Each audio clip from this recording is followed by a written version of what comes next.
JP sitting by Rod Joseph. You don't want to put that. I told him to put him over here. I'll fix it. Oh no, not our friend Rod Joseph. I changed the view. Because everything else is He's out not- is he's out not is out running of yet. is out of is out of is out of picture. There we go. Absolutely. Now, I don't want it to look like because I'm not here. Yeah. For the chamber, I'm here on myself. Oh, guys. Really, on the strength of my friendship with you, sir, and our debate that we're supposed Well, to you have. need to start doing this because you want to run, don't you? We'll see. We'll see. We'll see. Not anytime too soon. Yeah, I kind of I seem got like more you're to do. afraid to talk about it. No, I got more to You do. can talk I about have more to do. it. You have more to do. Yeah. And I think you'll be ready anytime that you,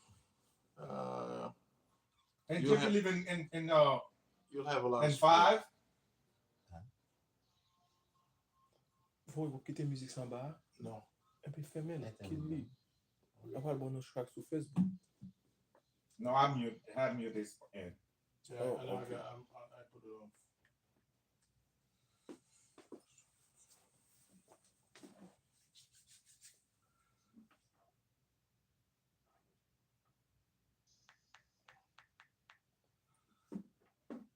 So shut it live.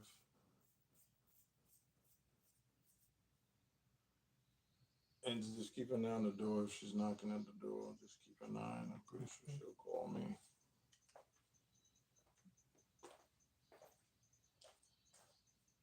It's not a flattering, position. Huh? The camera's not a flattering position. It's not What? the way that the angle for the camera. What'd you say? I said it's not a It's not a perfect angle not a because good I angle. got limitation. yeah. So Like it's- where, So where can we Amania's co-op is them? better. Like where Amania's is, like right No, here. if I co-op him, I'm No. I'm gonna miss her. No, remove the chair. Oh, we move this chair. No, by removing that chair. Crop out from the chair. Oh, Oh, Is that you the don't same- want, you don't want to see your feet there that you're complaining about? Yeah, when you're doing interviews, you're supposed to be. Yeah, but down it's to the because face. I'm too far from you. Yeah, I know. So no, you can bring it back down. Yeah. The 2024 is okay. You I can don't bring see- it back down. I don't Thank see you. I don't see you in that camera. I know. In the view, I'm not in this view. That's fine. You'll find me in that one though. Is there any possible way you can duplicate that one? Duplicate where they are and then only show them, crop them. Yeah, I did. That's the max. That's the max right now because I'm using this to get them. I don't have a longer cable. Ideally, I wanted to something in front of. Yeah, that's what I was gonna say. But this is not gonna get. Yeah, Okay. yeah, I see. It's not long enough to get right in front of. Oh, okay. God, you ready? Yeah, we got 2 minutes and counting. 2 minutes to what? You got 2 minutes to go. What? 2 minutes. I said 7:05. Oh, So okay. 7:03. I just want to make sure JP's looking good. He's comfortable because he got all his people, so they don't criticize. That's why you want to make sure the camera's the right angle. No, I'm looking at where I Jay, look. you And gonna it looks come like in the it middle? looks like it looks like you're in the belly. No. When Shan gets here, she can take this. I'd rather. She's more important. I'm telling you. No, we all important.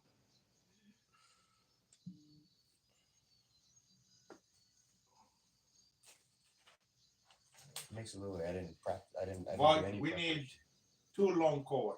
Okay. Well, just That make way, a list. next time I can come right across. Okay, just make a list. Okay, that way I can come right across. Then Okay, because I'm saying all this right now. JP, Mhm. I think that's your wife right there. That saying is. hello. Yep. Let me see if you can see it. Let me put it right here. The music is playing. Yeah, Yeah. ask the wife what does she think the way JP's sitting down. I'm not gonna ask her that. No, You said The the feet look music is good. playing. Can't hear your audio. We know.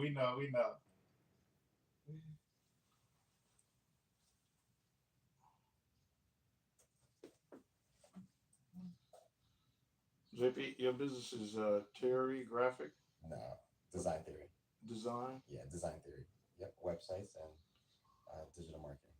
digital marketing. Yeah.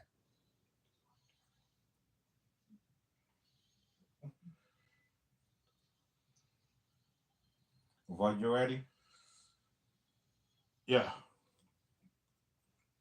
All right. And three and Two. two. All right, all right, all right, all right. Void, you got it.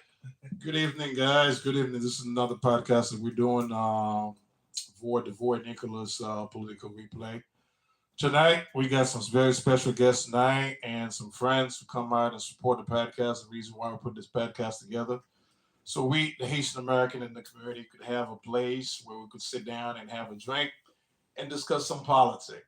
So, my good friend from Design Terry, which is a nice concept, digital marketing, is in the house tonight as a potential future candidate in Orlando. I like to talk about that, but tonight we're gonna have some fun. So you already got something kicking out already. JP's in the house. Good evening, JP. How are you? I'm blessed to be here. You got to bring the mic more, man, because I said that's why I adjust the mic for you. I'm blessed to be here, man. Thank you for having me. All right. We have Amania, which is a big, good friend and supporter of this podcast. We also have Andy's in the house. Andy's in the background here, shooting for SSWTV. So, Amania, good evening. Hello, how are you? Hello, Void. Thank you for having me. It's good to be with you guys. Thank you. Yeah. And we have Johnny. Hey, Johnny, what's up? I don't know. You don't need no introduction. Johnny, my buddy. Yeah, we good. We good. I'm just monitoring everything. Everybody looks good. I'm ready for a good conversation. See, tonight you're lucky. Lucky You know for why what? you're lucky? Why? Because you have JP's gonna back you up because last week you were sweating a lot. I wasn't. because That's not true. because you felt like Matter of fact, I was putting in your place last week. no last Yeah. week because you wanted Yeah. help. You wanted help. And I feel like JP is the only one that could help I got you you out back. tonight. I got you. So have your back. And you also have Andy. Andy's gonna have a chance and opportunity to come forward on the podcast and give his political stand. And folks, once again, the reason why we're doing this, we are the Haitian community, and we're gonna have Shan Rose, the candidate for District 5, gonna be exactly at 7:30. So hopefully, the reason why we're doing this, we have a lot of Haitian American living in the United States, especially right here in Central Florida. So as young Haitian, a lot of time I go to places, they're very surprised to see how much I know about politics, how much I know about certain things. Haitians are, it's like every other community, very engaged and well educated. We, some of our people, we kind of like don't have a lot of big social media uh, show that is doing this, and this is one of the main reasons why I'm doing this. Okay, so this podcast we're gonna keep it every Saturday. Hopefully today we start a little bit late, but next Saturday, so it's 6 o'clock, so we should start about 8:30, 9 o'clock. So it's gonna be 2 hours podcast. And this is a place we could relax with. We could say whatever we want. Okay, it's not like radio. I have to be script or I cannot have this conversation. The reason why is a podcast, so I could be me, JP could sit down, relax, have a drink, and talk about politics, make fun of each other. And myself and Johnny, we know how we're doing it. So we're gonna have a lot of discussion tonight. And one of the main discussion that we're gonna have, there's Russian versus 90 coast of on the coast of Florida. So this is something we're gonna talk about, and also the Hunter Biden verdict compared to the Trump verdict. Why did the jury find Hunter Biden verdict guilty? Is it to show, like the Democrats saying, "Oh yeah, you see, there's justice"? So we're gonna discuss all that, and also the Trump guilty plea, 34 count, and supposed to set the trial, the verdict. I mean, the sentence date on July 11th. So we're gonna discuss all that. So JP, once again, thank you, my friend, for supporting the podcast. And this is a home. This is the main reason we're having. This is not void. I know you look at the room and say Trump is all over. Yeah, this is an election season. We have 5 months left for for the general election, yes, I'm gonna push Trump. I know that doesn't like go well with Johnny, but yeah, we're gonna do it. Listen, I told you already. This is not Trump country. Oh yeah, Florida is. Florida is.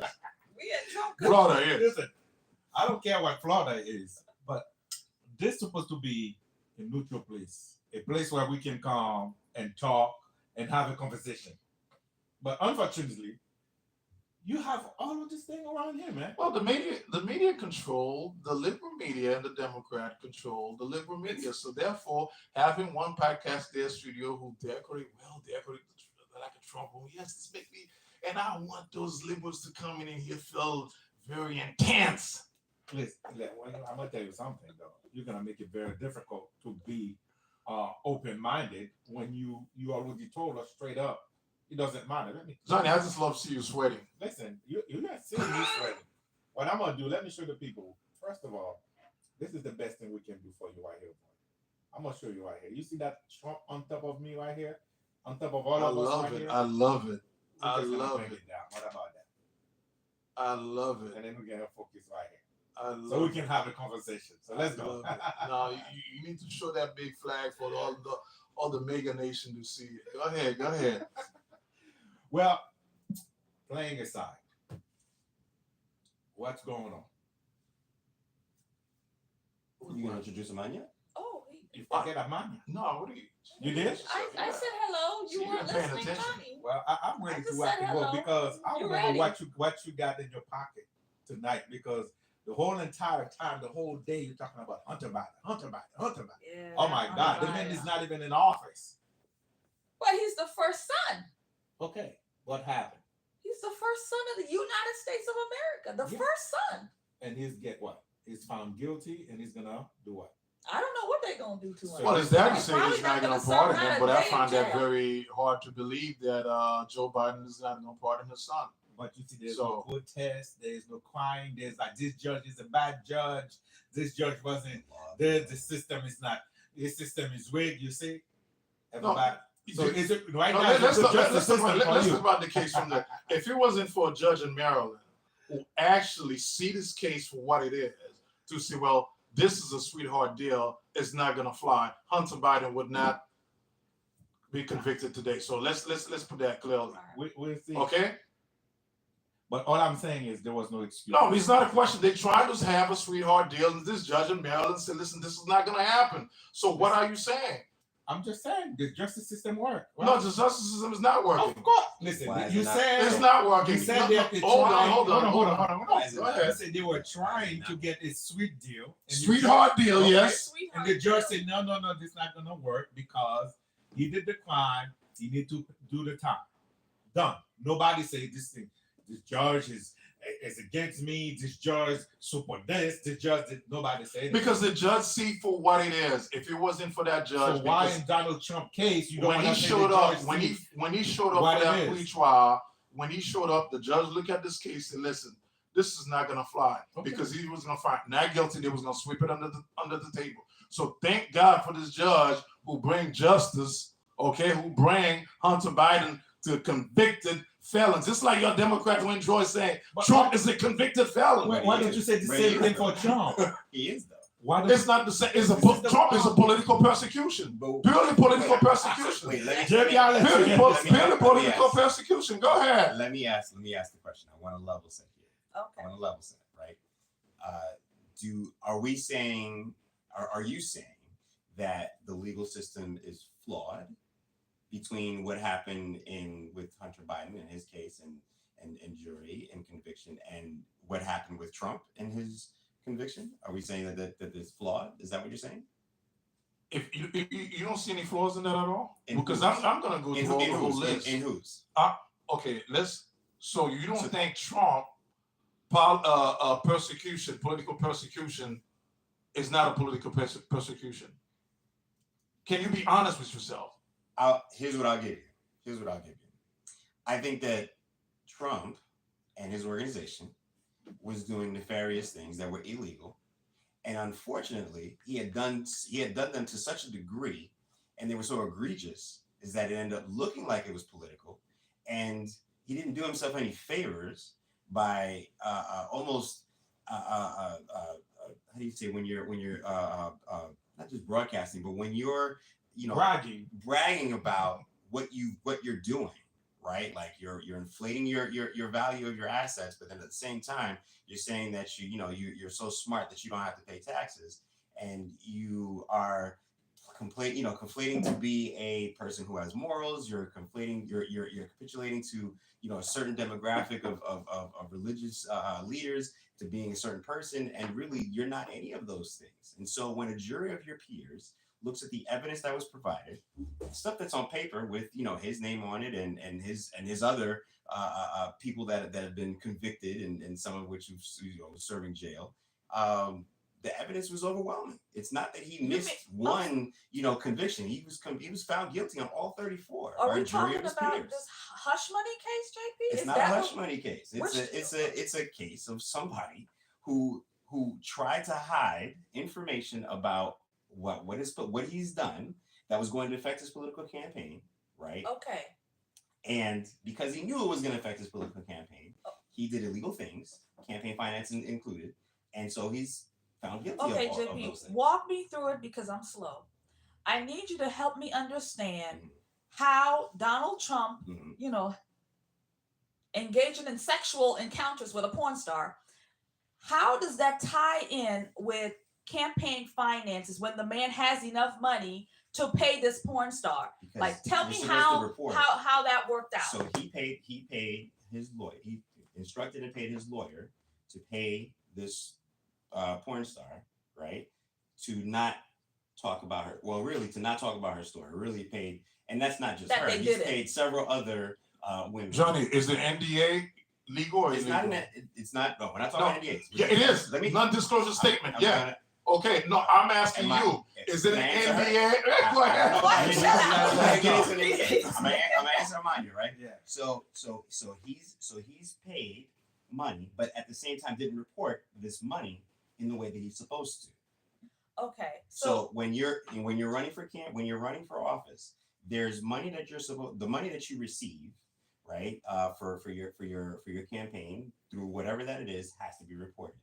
And when you don't report that, right, it's illegal. So he took money. Again, this is what I'm trying to understand. This is part of it. There's 34 different. There's 34 different. Yeah, there's 34 counts of violations that he's done. I went through each and every one of them to try to understand, what is the guilt? How did he collude or put campaign finance money and his own personal money where he's doing business with his lawyer through the trust? How does that work into his finance when this, and if it does, then it should not be a case at the New York level. This should be the DOJ doing this. It should be at the federal level, not at the New York Attorney Alvin Bragg level. The New York Attorney General, they tried the case, right? So the way that I understand it, the way that the laws that were broken were identified and happened within the state of New York, or within the city of New York, right? So which is statute of limitation. Yeah, it's not federal. No, yeah, part of it was federal. Campaign finance is federal. This is the part. Wait. Let me answer the question. So if we can talk about hypotheticals about whether or not I'm going to state the fact, and I'm going to prove to you the facts, because this is what you're saying. An NDA is a. But you got to let NDA. I didn't say an NDA. All I'm saying, to answer your question, there's campaign finance laws. You have to abide by those laws, which means whatever money you get in, and is limited in terms of where you can get money from donors, right? But when you report that, because you have to file that every quarter, every month, or whatever, you didn't file that. That's some of what is going on. But the bulk of it, I believe, is that he didn't file it to say, hey, I got this money in, and I also paid this money to this person to where I shouldn't have, because whatever. And so because of that. Okay, so just another thing, just to help me out, JP. So there's a limitation on these things, right? There's a 7. This thing happened back in like 2016 when he was decided to run, or you know, and he was like, yeah, you know, let me clean up my closet a little. Let me fix these problems. Mhm. And so how do we go back when the statutes of limitation has passed on? Let me Like, tell- how do let we me go tell you back and something. take that off? Let her Hold on. finish. Let I her let her finish. finish. She's done. I'm done. This is the problem. You guys refuse to be Americans. You choose to be Trump. And that's the problem. Okay? Because when it's somebody else, all of a sudden, your judgment is clear. You have all the sense in the world. You understand the way the legal system works. You don't have no issue. But as soon as Trump, listen, y'all go crazy. That's been just, like he said, he can stand in the middle of New York City and shoot somebody in the head. You'll find an excuse for him. You will find an excuse for him because that's how bad it's get. But I understand that. And I respect your point of view. I respect that you guys are fanatic. I respect that you guys are in a cult. I respect that. And it's hard for you guys to come out of it. It's okay. I don't have nothing against Trump. I mean, to tell you the truth, I'm not a big fan of Biden either. But the difference is, you'll see JP is able to tell it like it is. I'm gonna read. You guys are read it. incapable to tell it like it is. I'm gonna read it for you the way that it is under New York State law. Okay. Right? Falsification of business records is a crime. And when the records are altered to intent defraud, or to intent to defraud, so the charges are felony. And so prosecutors must also show the offender intended to commit another crime. And so that's where they got him. They got him on a series of things that he's done that were felonies. And that's why New York State was able to find a case against him. So you can't falsify business records. So what is he actually guilty of? Like, what is it? Until this day, I can read you all 34 days. Alvin Bragg doing his campaign say, I'm gonna get Trump. And this is what Johnny don't get. And he's talking about being an American. So it's okay for an America right now, political persecution, because the Democrat, they open and pick up. Hold on, Johnny. Hold on. Hold on, Johnny. You have Letitia James, who was the Attorney General in New York doing the campaign, say, I'm gonna do whatever I gotta do to get Trump. That's one. You have Alvin Bragg in New York say the same thing, and district attorney say, I'm gonna get Trump. That's a political persecution. Second. Let me ask you. Hold on, Johnny, because when you were talking and I let you talk. So this is what you don't get. You're talking about being an American.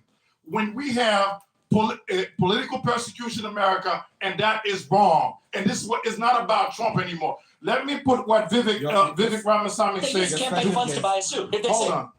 The special Look at a guest is haircut. in town. She's here.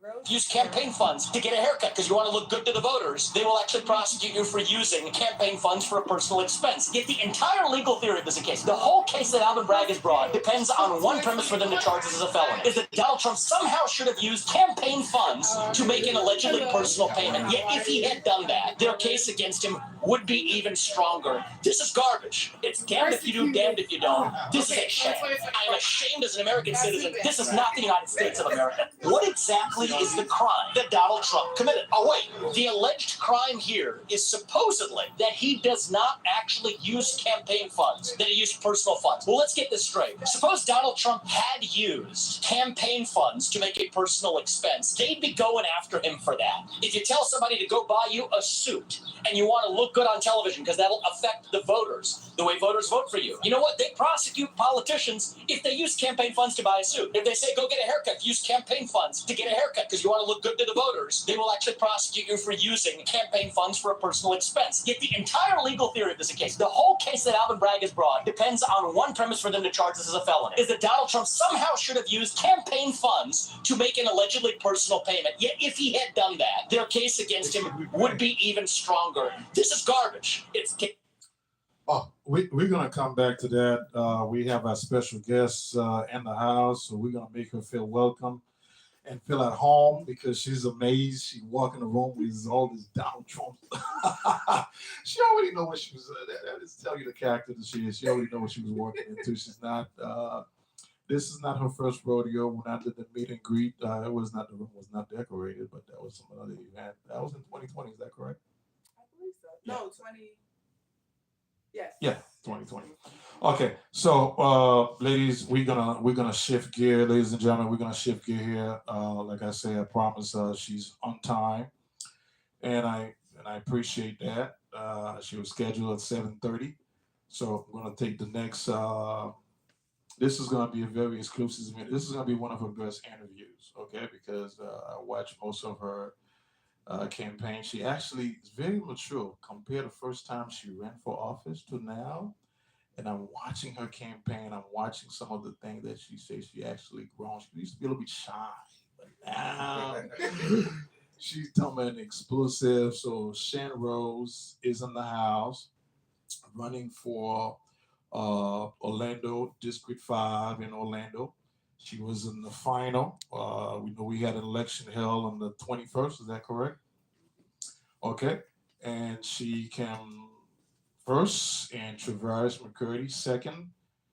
Um, Erica Dunlap coming in third place. So now it's between her and Traverse McCurdy. So we got all the juicy conversation that's going in Orlando. And hopefully she gonna answer all this question tonight.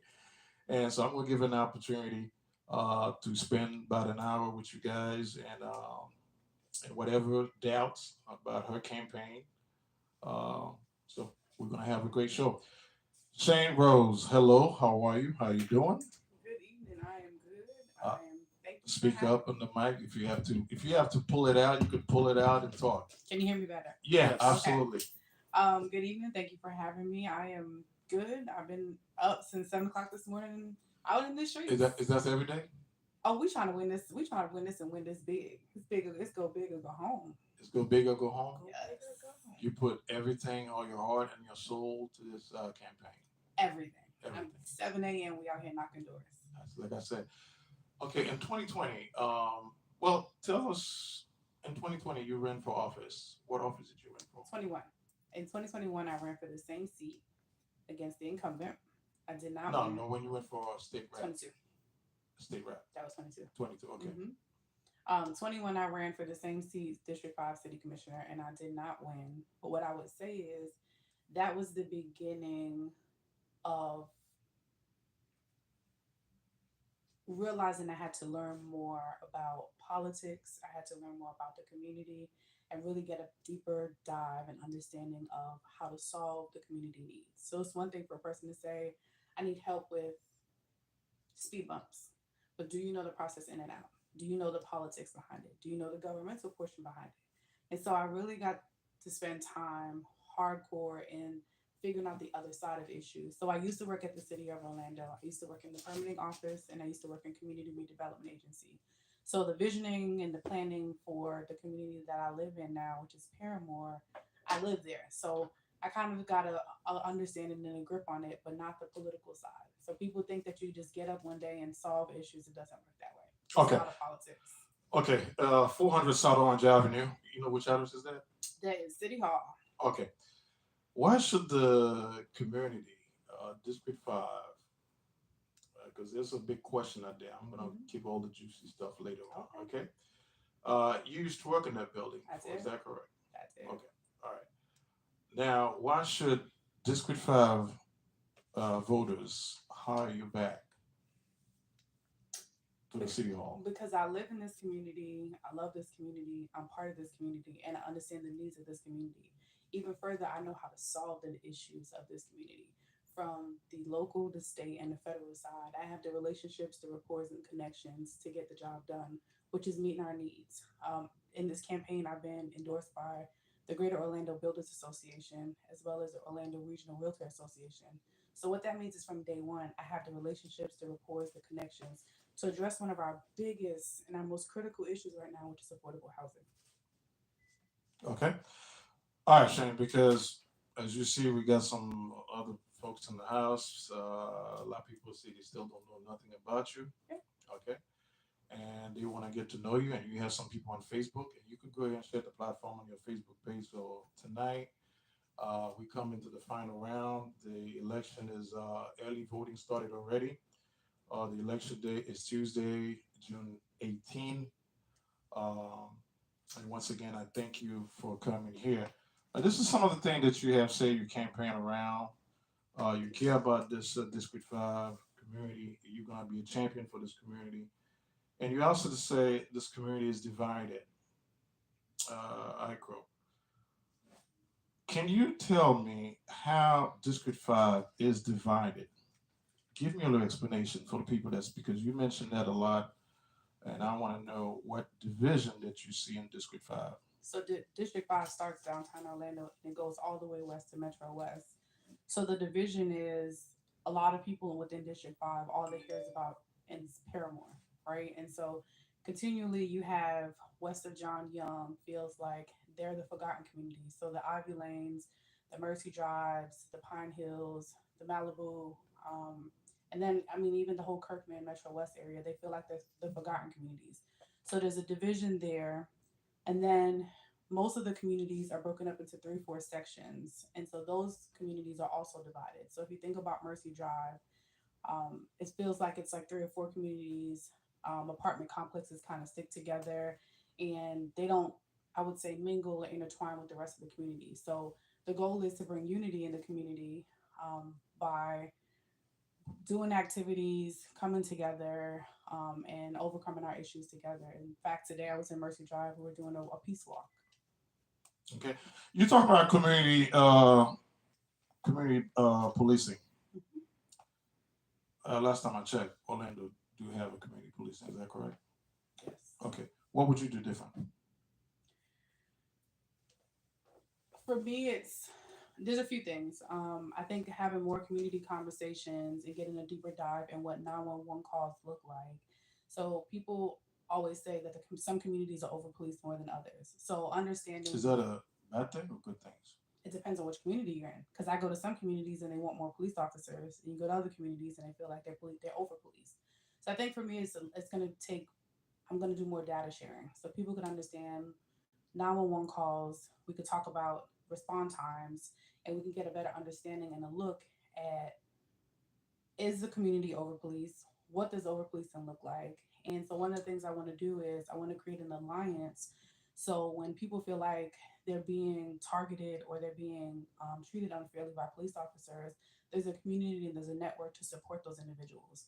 When we think about George Floyd, and I talk about this often, um, the Derek's his rap sheet showed he wasn't a good officer, right?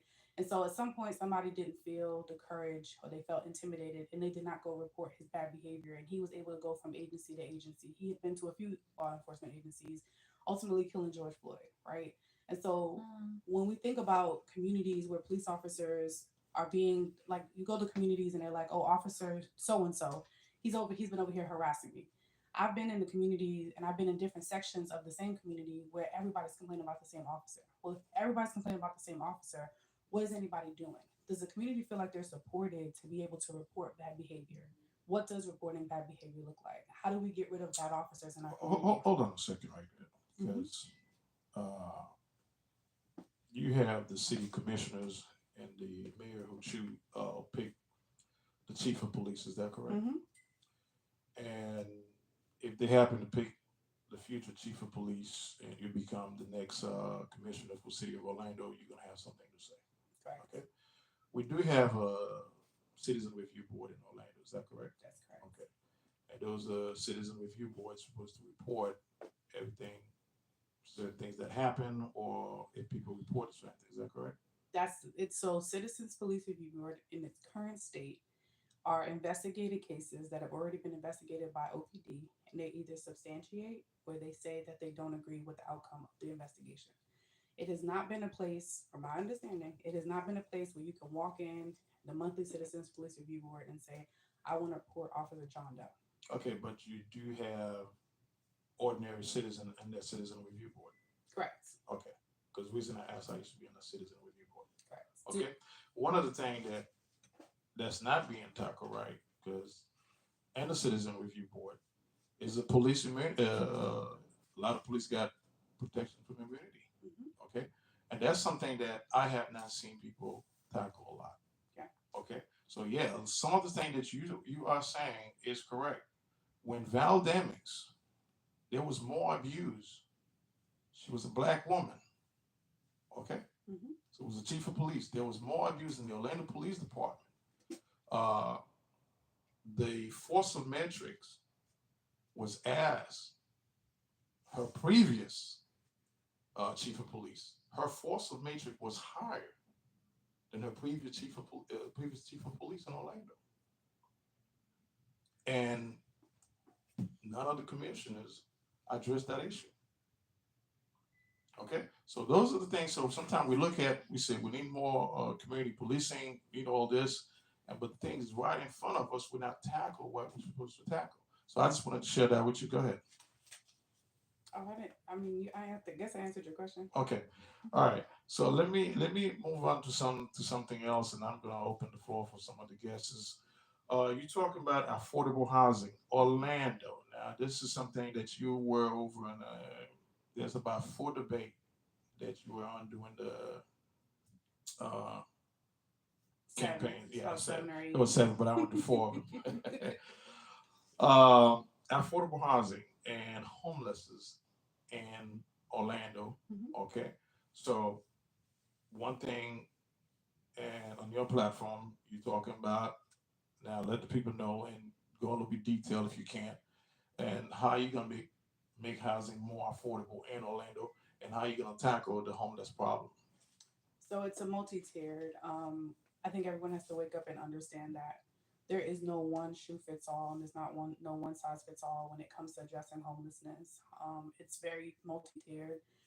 People have different reasons for being homeless. What I will say is there are lots of jobs in this community, and there's a lot of training in this community. There's a lot of funding to help individuals to get jobs. So one of the things that I'm committed to do is I'm committed to What is the addressing- employment rate on Orlando? I have to look that up. Okay. But what I will say, we can Google afterwards. What I will say is there's a lot of training opportunities, and so what is a priority for me is changing economic status, right? What I can do is I can help you to afford to be able to live wherever. It isn't just about living in affordability. It isn't just about living in poverty.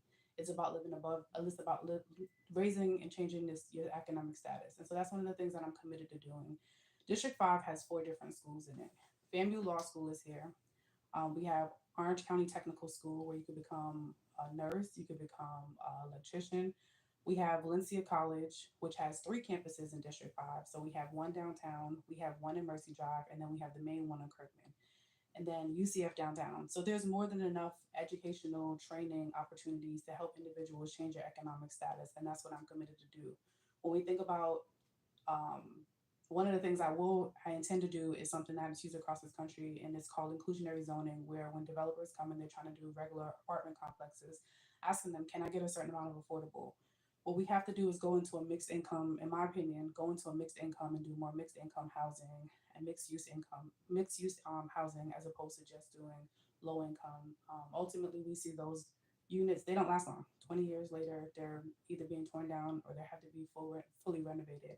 And so we've got to do more mixed income where individuals of all economic statuses are living together, giving each other hope, right? So if I'm working at McDonald's and I'm living next to a lawyer, I have hope, right? Oh, I like that car you're driving. What does it take? How do I get there? And so motivating individuals to come out of their economic status and to come out of poverty. It's one of the things that I'm committed to doing. Some of those it'll be multi-tiered. So I want to look at doing consistent job fairs. Right now, it's just a job fair here and a job fair there. And so connecting people right to resources. When we talk about resource fairs and job fairs, consistency. I think that's one of the things that our community needs. It's consistency and continuity.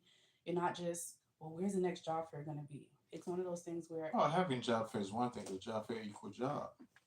well, that's the goal. It should be. And if Okay. it's not, then we need to. I mean, we could have 100 job fair every month. And these people being hired. Having. See, that's the thing. And sometimes people say things, and I listen to folks carefully. Okay, having 100 job fair a month. How many percentage? How many jobs are they being filled?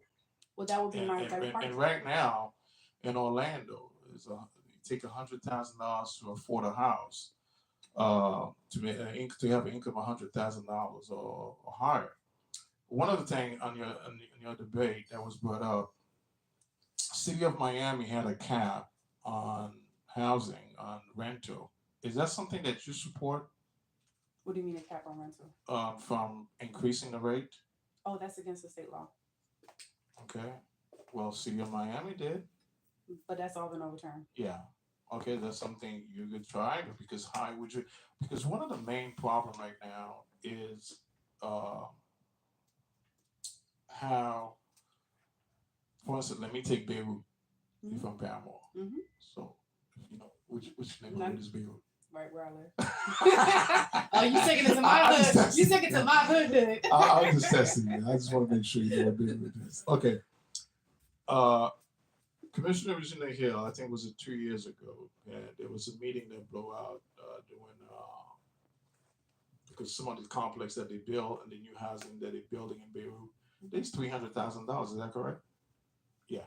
Some of these houses Uh-huh. and single 200. house, 200 200, and yeah, something, yeah. and up. And the rent for those complexes is about $1,800 a month, and they were talking about bringing lower than that, but it never happened. So how would you, and some of the citizens that live in the Beirut area is extremely when Mayor Buddy Dyer was having that meeting, say, hey, this is not affordable housing. So how do you talk to some of these folks? How you bring this rate down?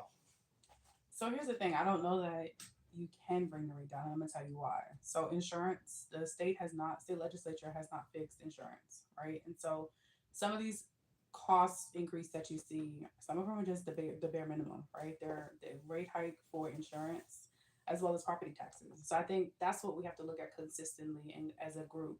Do we want to look at, can we do a stay on, and those are things that we have to explore. Can we do a stay and do a stop on increasing our property taxes for a certain amount of time to kind of level out our costs, right? So I'm gonna give you an example. If we say we're gonna pause on property taxes for the next 2 years, right? Then we would know the equation would be you can't raise your rent for 2 years. I think we have to start looking at outside of the box opportunities in order to address these issues. That then gives that could potentially give your resident 2 years to get their economics together, to get a better job, figure out what improving their quality of life looks like. But there's gonna have to be out of the box things that we're gonna do because again, putting a rent cap is against the law. So how do you supersede? How does a municipality supersede state law? Okay. On the other debate, I think was Jones High School, and you supported this. The new construction project that's going downtown. A lot of people talk to, a lot of concern uh, with this new project that's going on. It's going to create a lot of jobs, but one of the concerns that the citizens in District 5 have is contract, bidding contract Mm-hmm. for minority. Mabel Butler, when she was in office and when there was the new arena was building up where the police station used to be at, where they had these different stores.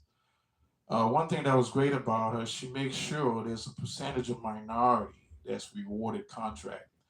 Now in District 5, you're going to be overseeing the two soccer stadium and also the airport and that new project that's coming in downtown. How would you support to make sure that you continue the work of Mabel Butler, who makes sure what percentage of contract award to minorities and doesn't go one way? One of the things I think I'll take us two. That's a two-step prong. So first, it's going to be my first week sitting down at MWBE office, which is the Minority Women Business Enterprise Office, Absolutely. to figure out um, where we are percentage wise, where we are citywide, because from my understanding it's low. Figure out because I know that there are some complaints that individuals. Because I'm being honest with you, when you're in politics, there's a pay to play, and some of these contracts being awarded who's paying more money. So how would you, and that's one of the major complaint and down this contract. Let's say the soccer stadium, even the cleaning, the janitorial. Who got that contract? Would you uh, be able to make sure that the right paperwork for minority businesses, the Haitian community? 40% of Haitians live in your district. That's something that we're going to be discussing also. Lives to, are you going to be talking about, you're going to have town hall? Is some of these contracts going to come? Are you going to have town hall to make sure that people have proper document for their businesses and they could bid on those contracts, not a bureaucracy bidding, but to actually so they could have a chance? Yes. So I think like I said, it's multi-tiered. Ensuring that, looking at the numbers now, ensuring that any groups that are getting incentives, any kind of incentives from the city, that we're ensuring that they're meeting NWBE numbers, and looking at what the percent is. And then the biggest part is the paperwork. You know how many minority businesses don't know how to register the business like that? And that's what's important. It's being it. Look, you need some help down No, there. he's making notes. Yeah, so I think it's You can inject it. Continue, please. No, it's looking at that, and then it is having conversations on how to increase that. How do we walk step by step? How do we JB, you have could time- grab the mic if you want. JB, you could grab it at the I just corner. wanted to lower it. No, you Okay, good. all right. have conversations about it, making sure we're helping individuals, having workshops actually in the town of Eatonville. That is something that we're about to start exploring. And we've already started the paperwork to figure out what that looks like. What is it going to cost? And looking at putting aside funds to host those trainings and host those workshops, because that's what it's going to take. It's going to take money to make sure we have whatever needs to be done, whether it's we have to have food, whether we have to rent somewhere, we have to use a space, ensuring that we're doing training classes, individuals are bringing their paperwork, and that we're not just saying, here's the opportunity, but we're showing you how the opportunities come about. I think what's also important is that the commissioner and the mayor's office are the gateway to all, when I say all, every single thing that's happening in this city. And I will hold you accountable. You will see me, I ask, at City Hall in front of you. If some of this thing that you become the next city commissioner that you're not, I'm gonna call you out, sister. I'm not gonna. You could ask. I mean, Virginia, okay she with was it. good, but I'm okay with it. and I'll be the worst Luana on you. Don't do my like that. Don't do my Luana like that. I don't have Don't a do- good reputation. don't so do- I'm say just this. being honest with you because No. because you got real life is at stake. Mhm. You know, real problem. And sometimes you have this bureaucracy, people promising things that this being overlooked. You know, and when we're talking about job creation and District 5, we have right now there's a business I'm looking at downtown. One of my main problems is the homeless. There's a lot of homeless in front of that business. So how are we gonna fix all that and to bring more businesses in the downtown area? So I'd say is that again, these are prongs. So you're asking one question with many prongs. So I would say first, one of the things I actually met with, I sit on the Christian Service Center, so dealing with programming, the housing community, what that looks like. Actually, this week I met with someone within the homeless community that oversees programming, and so I think what that means is first, state law passed about encampments, and I think we have to look at what does that mean. What is it? So going in, I'm gonna say this. Here's what people have to. I'm gonna draw this line in the sand. There are things already happening at City Hall that none of us are aware of because we have not had leadership for months in this district, right? So what I have to do is I have to go in and say, okay, where are we with this? What's the plan for this? And then say, okay, that does not meet anything at all I promised this district. Let's fix it. So I think I'm going to be very transparent. I think my first couple of council meetings. You know how many times I heard that word? What? Then when you guys get in there, you'll get so comfortable. I'm very going to be transparent. I live in a community, so I think that's what Because sets me the apart. community expecting a lot from you, So- and then suddenly you guys get so comfortable with Buddy Dyer. So I live in a community, right? And so that's what sets me apart. I'm the only person since let's be honest, since Commissioner Daisy Lynham, I'm the only person that lives in the heart of the issues. I live in the Penrose community, right? So everything that impacts this community, whether it's the gangs and the tourists coming, the homeless, the drugs, the shooting, I live it day to day. I have been woken up out of my sleep at 1 o'clock because 150 rounds, it was a house being a drive-by shooting, right? I have lived where there's homeless people in a homeless camp 2 doors down from me, right? So the issues of this community are a top priority because I go through them, right? I live here. I live in the You're not Penrose telling community. these folks what they wanted to hear. No, You I sure? live it. So You sincere? I'm sincere. I Look live at your it. Facebook page. You out there doing coffee talk every day, but you now you know what I'm saying. You're out there doing coffee talk because you want to go back. Because I'm gonna tell you, the city put out something against you. We're gonna talk about that later on. You know, that we're gonna talk about that later on. But there's another thing that you touched that you mentioned. You're talking about Hub, okay? And Hub is bringing nonprofit organization, so you could sit down because you have your own personal story. It's your husband, okay? And so I don't like to talk about things like that because that's very touchy. But I'm glad you bring your own personal story into this campaign so people could relate to you and understand what's going on. And that's why it's important, okay? Uh,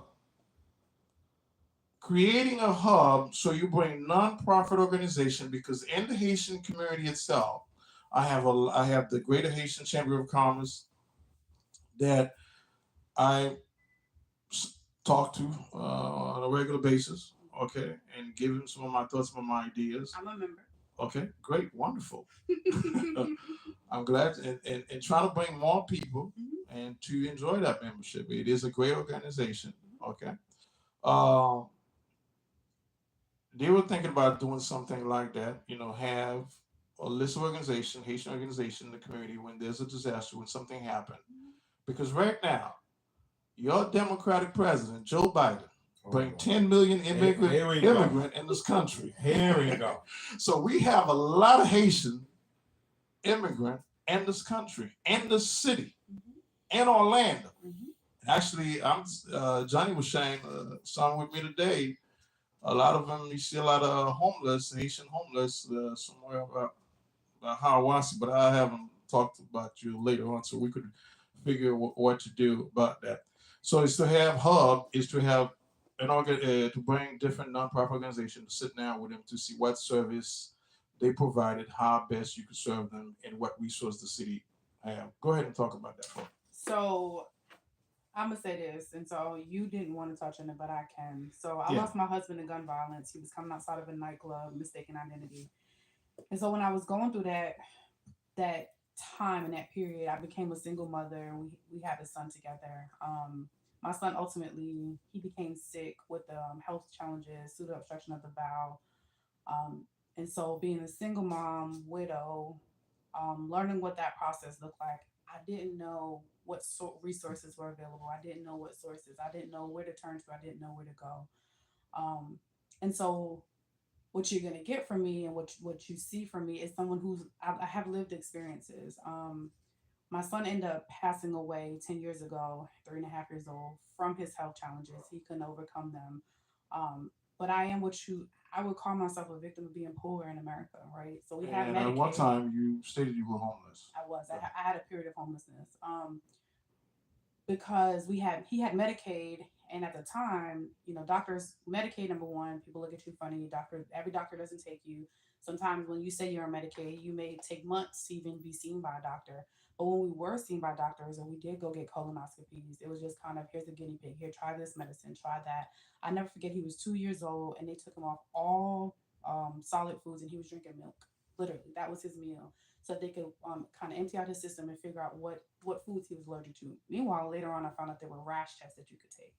So when he suddenly passed away, what I would say is I didn't know where to turn. When you talk about resources, what's available, and so what I've realized in my years of being in this community, people call me every single day with a different need, and so it's one of those we don't have a general, or at least I don't know of a general location where you can go and you can click and say, here's a database, let's search it. And so, what I'm committed to do is working with communications at the city of Orlando and creating a hub where I can let all the nonprofits know here, register your nonprofit so we know who you are and we could do information sharing. You have organizations who want to share information and they want people to know what they're doing and they can't. I was at an event and there's an organization who they receive funds and what they're doing is giving out tests for individuals to test their food, whatever they take to see if it has fentanyl in it, right? So there are a lot of opportunities, a lot of resources out there that people just don't know about. And so what I want to create is a hub where nonprofits, the organizations who are offering different services have a one-stop shop. When people say this isn't possible, that's not true. So when I worked at the city of Orlando in the Downtown Development Board, the Community Redevelopment Agency, we listed all of our businesses. So any business that was located in downtown, they could input their information and we ran the information and we put it on their website. You can go look right now. So as the next District 5 City Commissioner, I want to do the same thing for resources, right? No matter what it is. I think I have, what I consider acquaintances who have children with autism. They're like, what services? Where do we go? Where do I go? What schools are available? So being able to have a one-stop shop where you can click and here's a hub, here's a dashboard, or maybe there's an organization out there who already has one. Okay, great. Send it to me so that I can post it on my website. I want to be able to ensure that this district in this city has all the resources at their fingertips. That's what I want to do. I want to be able to say, you don't have to call, because that's what people feel. Oh my God, I got to call the office and I got to wait on the phone call. Well, no, here's the opportunity. You can you can do a click of a button, you can find what you're looking for. And then from my perspective, if there are resources that need to be, heightened, that need to be talked about, need to be, that's what I want to be able to say is, what can I do for you? How can I help you? How can we work together to build upon whatever it is that you're working on to better this community? Because there are 18 communities within District 5. There's no one, it's impossible to say I can be everywhere in every place. Absolutely. But if I make everyone know, you can come to me. Here's where you can sign up. Here's where you can tell others about what you're doing. That's what I want to be able to create. And that's where the transparency comes in, not just for me, but for what's going on in my district. I know you give out your phone number, and you're gonna keep that same phone number when you're doing your coffee break. If you ever to become the next city commissioner. Shane, one other thing, my heart goes out to you because you went through something very tragic. I don't know, and for God's strength, you're standing here, you're running for campaign, and I hope you take all that passion, all this travesty that you went to, you put it to some good use. Because politics is not a game, okay? It's a blood sport, okay? It's passion, it's love what you do. This is what I do. I love what I do. I love to sit down with my friends and we talk about it, see how we could change things. You're not just going for a paycheck. You're not just going for a title. One thing is Commissioner Regina Hill. She was a great person. She was a great friend. I helped her run her campaign when she first ran. She related to people, okay, on a personal basis.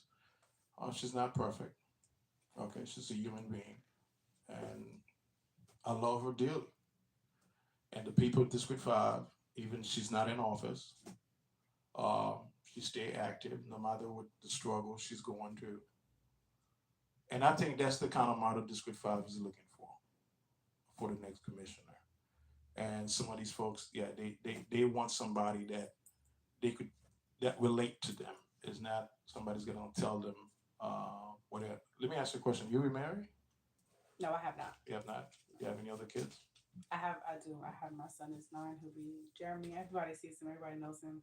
He'll be 10 this November. Okay, Johnny, bring that article up from the Orlando Center for me.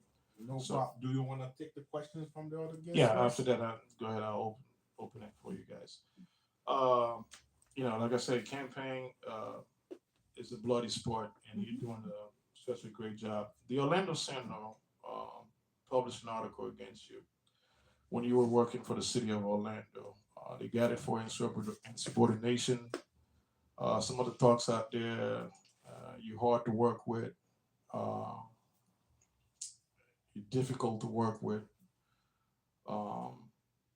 Mayor Buddy Dyer, he endorsed the other candidate. Yeah, you were working for the city of Orlando. Can you elaborate? Are you able to bring that article up? Yeah. Okay. So you can put it on the screen. Is I it want to a- add that Orlando Yeah. Sentinel has endorsed me in both. Yeah. 1 of 7. Yeah. And then they also did endorse me again going into this runoff. So what? I just want you to clarify that. Yep, I want to make that known. Here's what. Worked at the city of Orlando, and I'm not scared to speak up. Because this is your job, you were not listening, and so your former employer, now you want to seek. So I was fighting for the Paramore community, Okay. and so they didn't like that. So when there's a plan and there's something that's not about bettering the lives Is of it they didn't like the individuals, policy changes, or they didn't want to. They didn't want to wholeheartedly help the people of the community. Period. Okay. And Alright. so it was getting over the red tape. And I'll tell you exactly what led up to that situation. Okay. So the soccer stadium, as you all know, the soccer stadium was built, and there was a retention pond that sat at the soccer stadium. When they built the soccer stadium, they closed that retention pond and built another retention pond. Well, that retention pond is dirty. It's not. There's no fence around it. There's no signage that says no climbing. There wasn't even a ladder. So a resident called and she said, "We need help." And I was like, "What's that?" She said she watched kids almost fall into a retention pond. There's no ladder. There's no way. So God forbid a child does fall into the retention pond. And it was for somebody who's no longer here. God rest her soul, Miss Vinnie Kennedy. She was a neighborhood association president of Carter Street. God forbid a child falls, how do we save them? And so that was literally what we were asking the question. And what happened is the blame game started between the departments. Okay. Well, you were supposed to do it. No, you were supposed to do it. No, you were supposed to do it. And in their mind, what happened is they never took the public off of the emails. So here goes government entities and government officials arguing with each other on email with residents copy that shows what? People aren't doing their job properly. People are missing the buck when it comes to the safety of the community.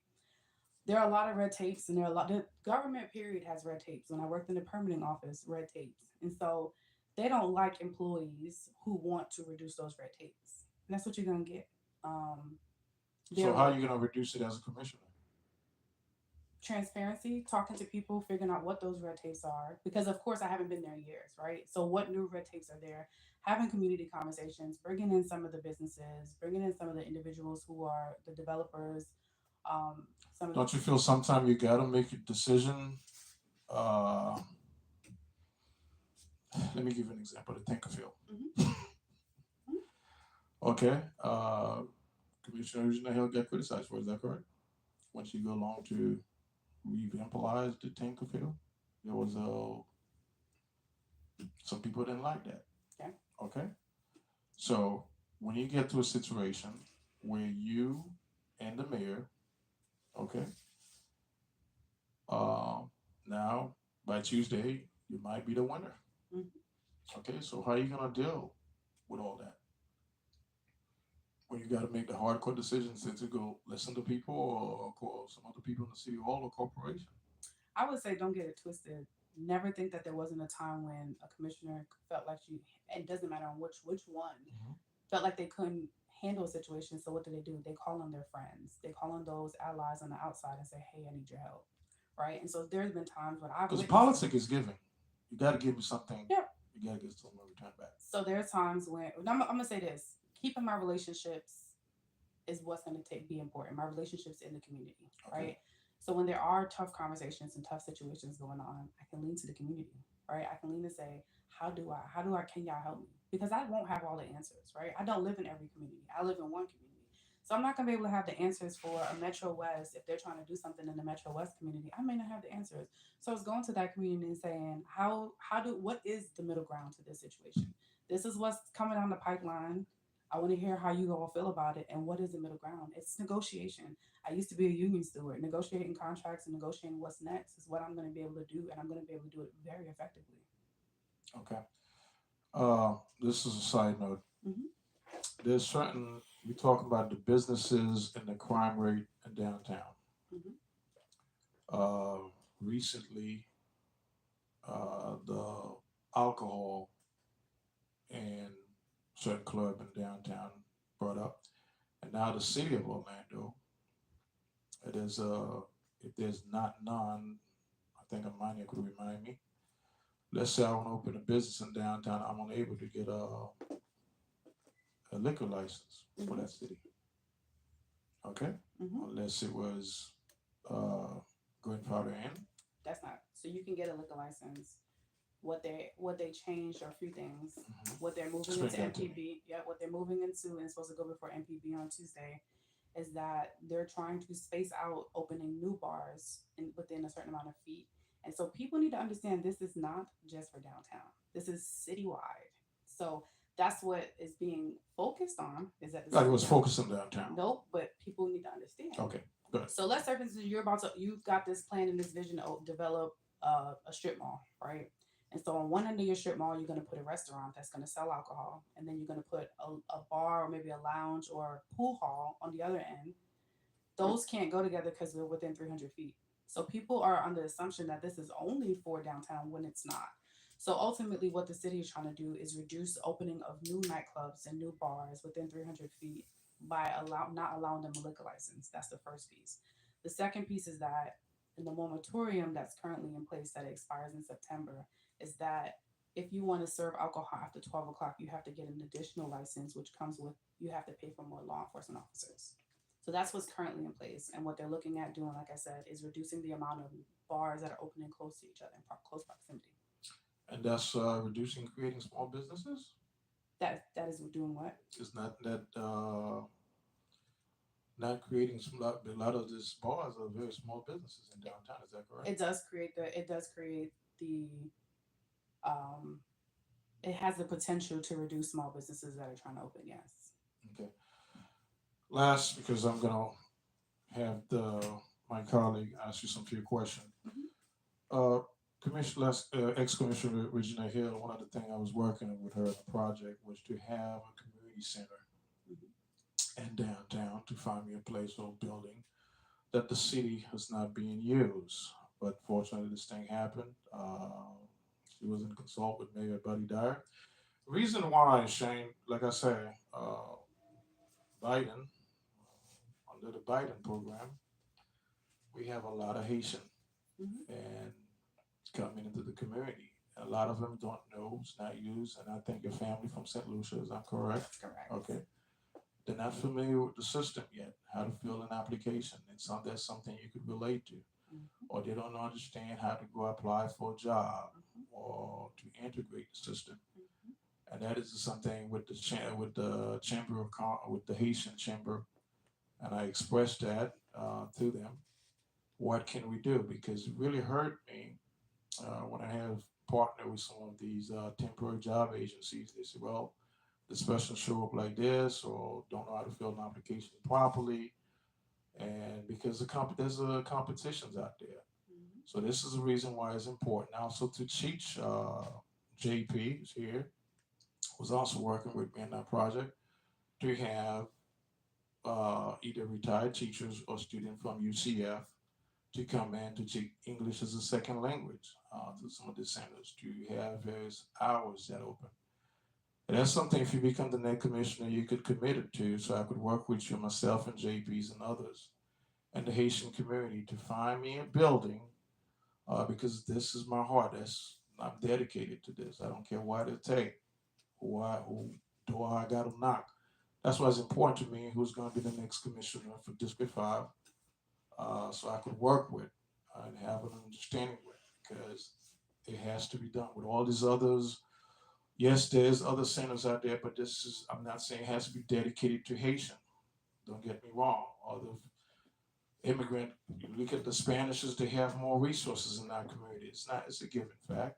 Okay, they have more resources.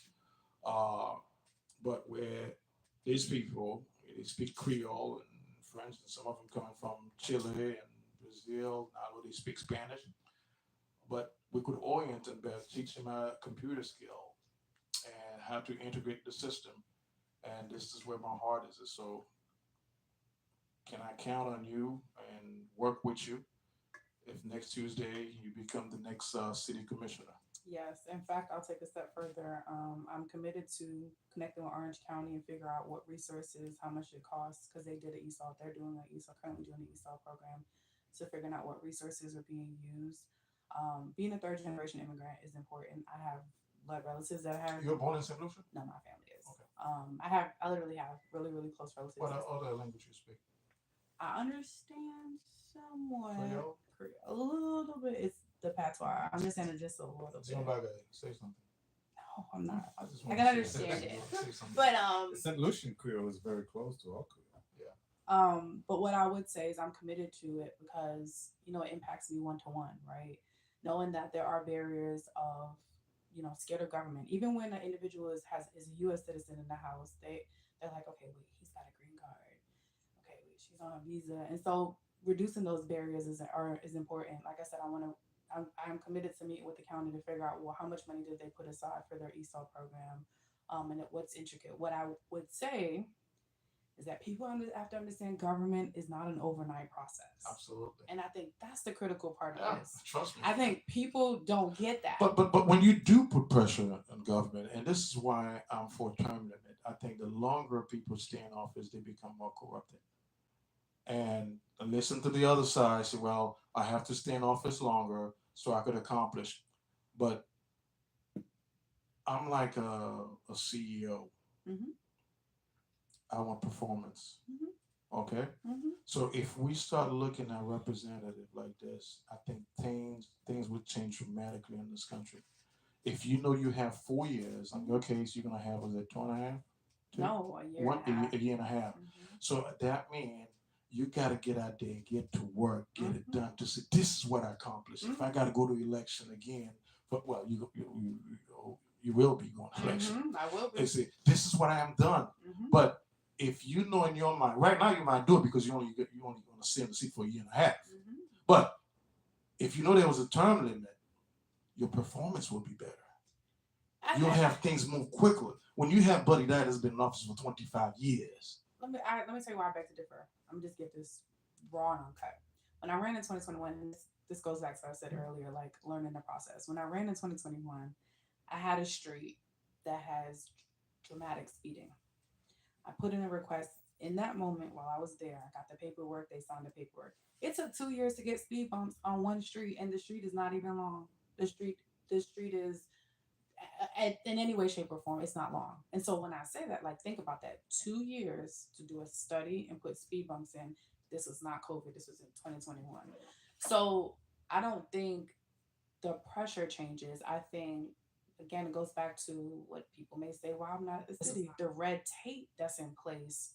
And is it certain communities getting things faster than other communities? I think that's the bigger, deeper dive that people have to understand. Is it that District 5 is or District 6? Is it taking longer than other communities?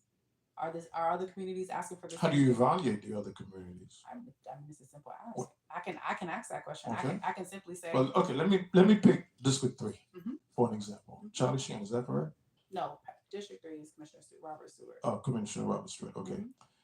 Do they get more access, resources in District 3 I would have to compared to the where the I'd have- minority district is at? I would have This to go is find out. because if you guys are complaining about this, because I want to, your guys should be able to put out a study out there to show the people what's different. Because I remember one time Jones High School, Winter Park was getting more money than Jones High School. Okay, well, Winter Park, well, we have more achievement students, so how come we can have more achieve in Jones? Let's just speak on an example, okay? So, Amania, go ahead. You have a question for her? Question, okay. Red tape.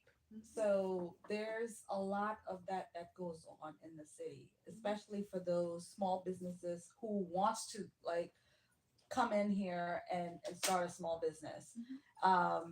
Even if you're trying to do it online, there's like so many loops and hoops to go through, and it's really, really ridiculous. I mean, in the time that we're in, where so many people are doing business online, I feel like I haven't tried in a couple of years. I don't know if any of that has changed, but from my personal experience, when I first moved to the state, I was like, ready to start a small business. Like I came to do that, and it was just so much red tape that it was overwhelming. So I know you talked a little bit about that, especially with City Hall. Like, what are we gonna do to really innovate people to come out here and open small businesses, even if it's like online businesses, to really get them motivated to cut some of this bureaucracy that's in place in the district?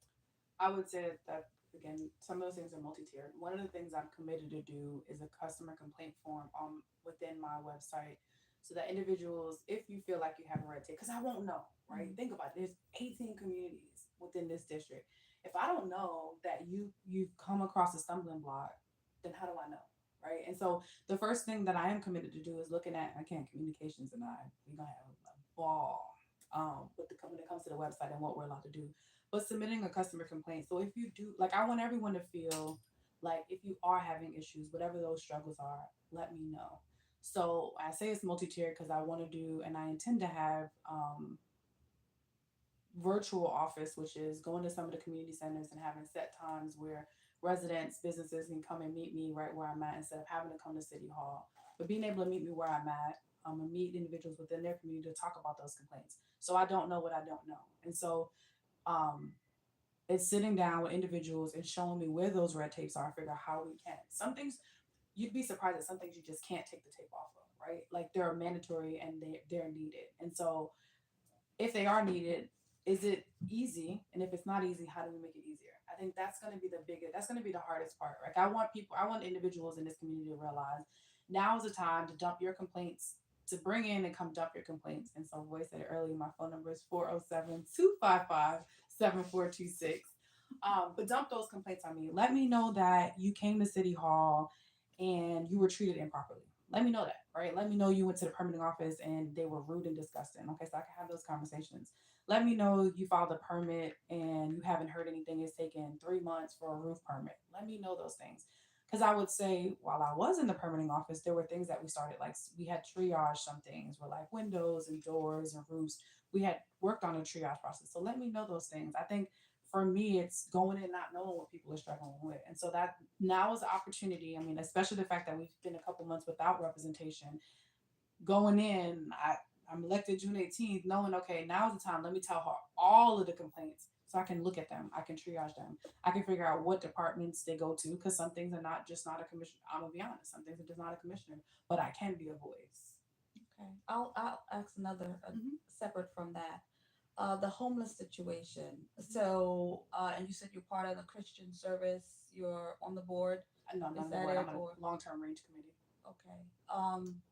I know that they're doing some work on that building downtown, right there. Is it on Church? Is it Church? It's on Central. Central, yeah, Mhm. Central.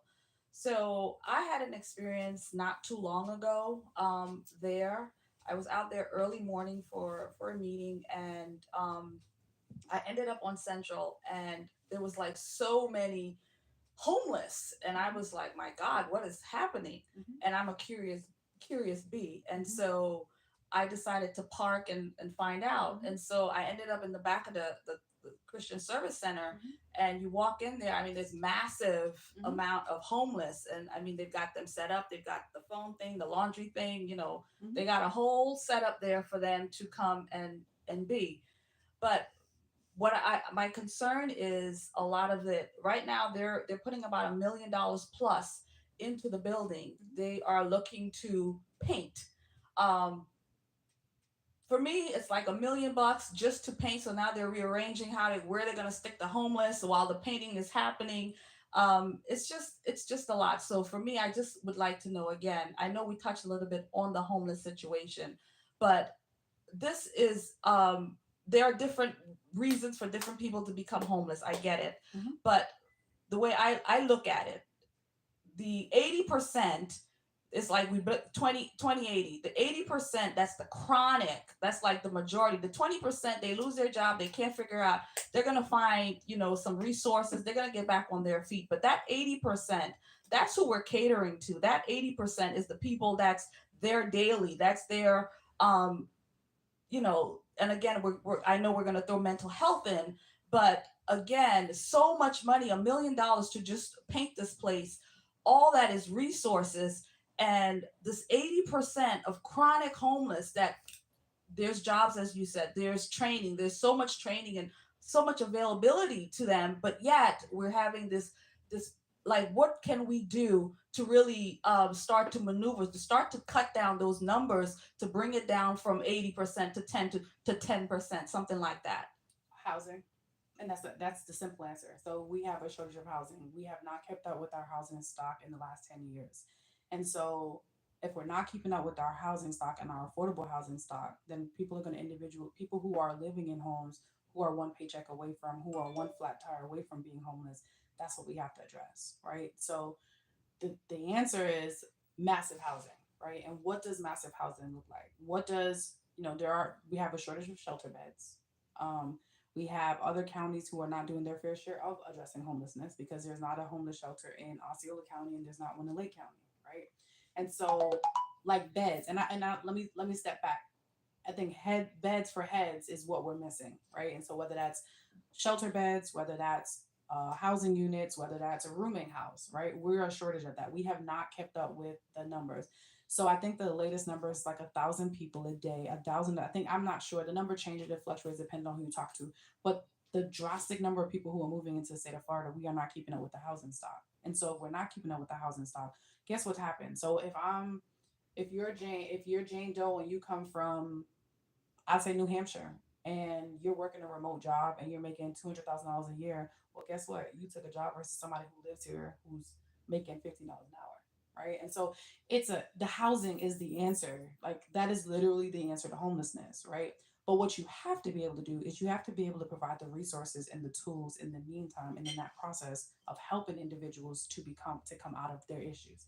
So people think that you just give someone a house, that's not just going to solve the answer. That's just not going to solve the problem, right? Just saying, hey, get off the street. You've been sleeping on the street, living on the streets for the last 6 months. You just come on here. I got a place for you. It doesn't work that way, right? You've got to figure out what caused that homelessness. And that's not always easy. It isn't a one, two, three, like it isn't a snap of a finger and I'm going to get this person off the streets.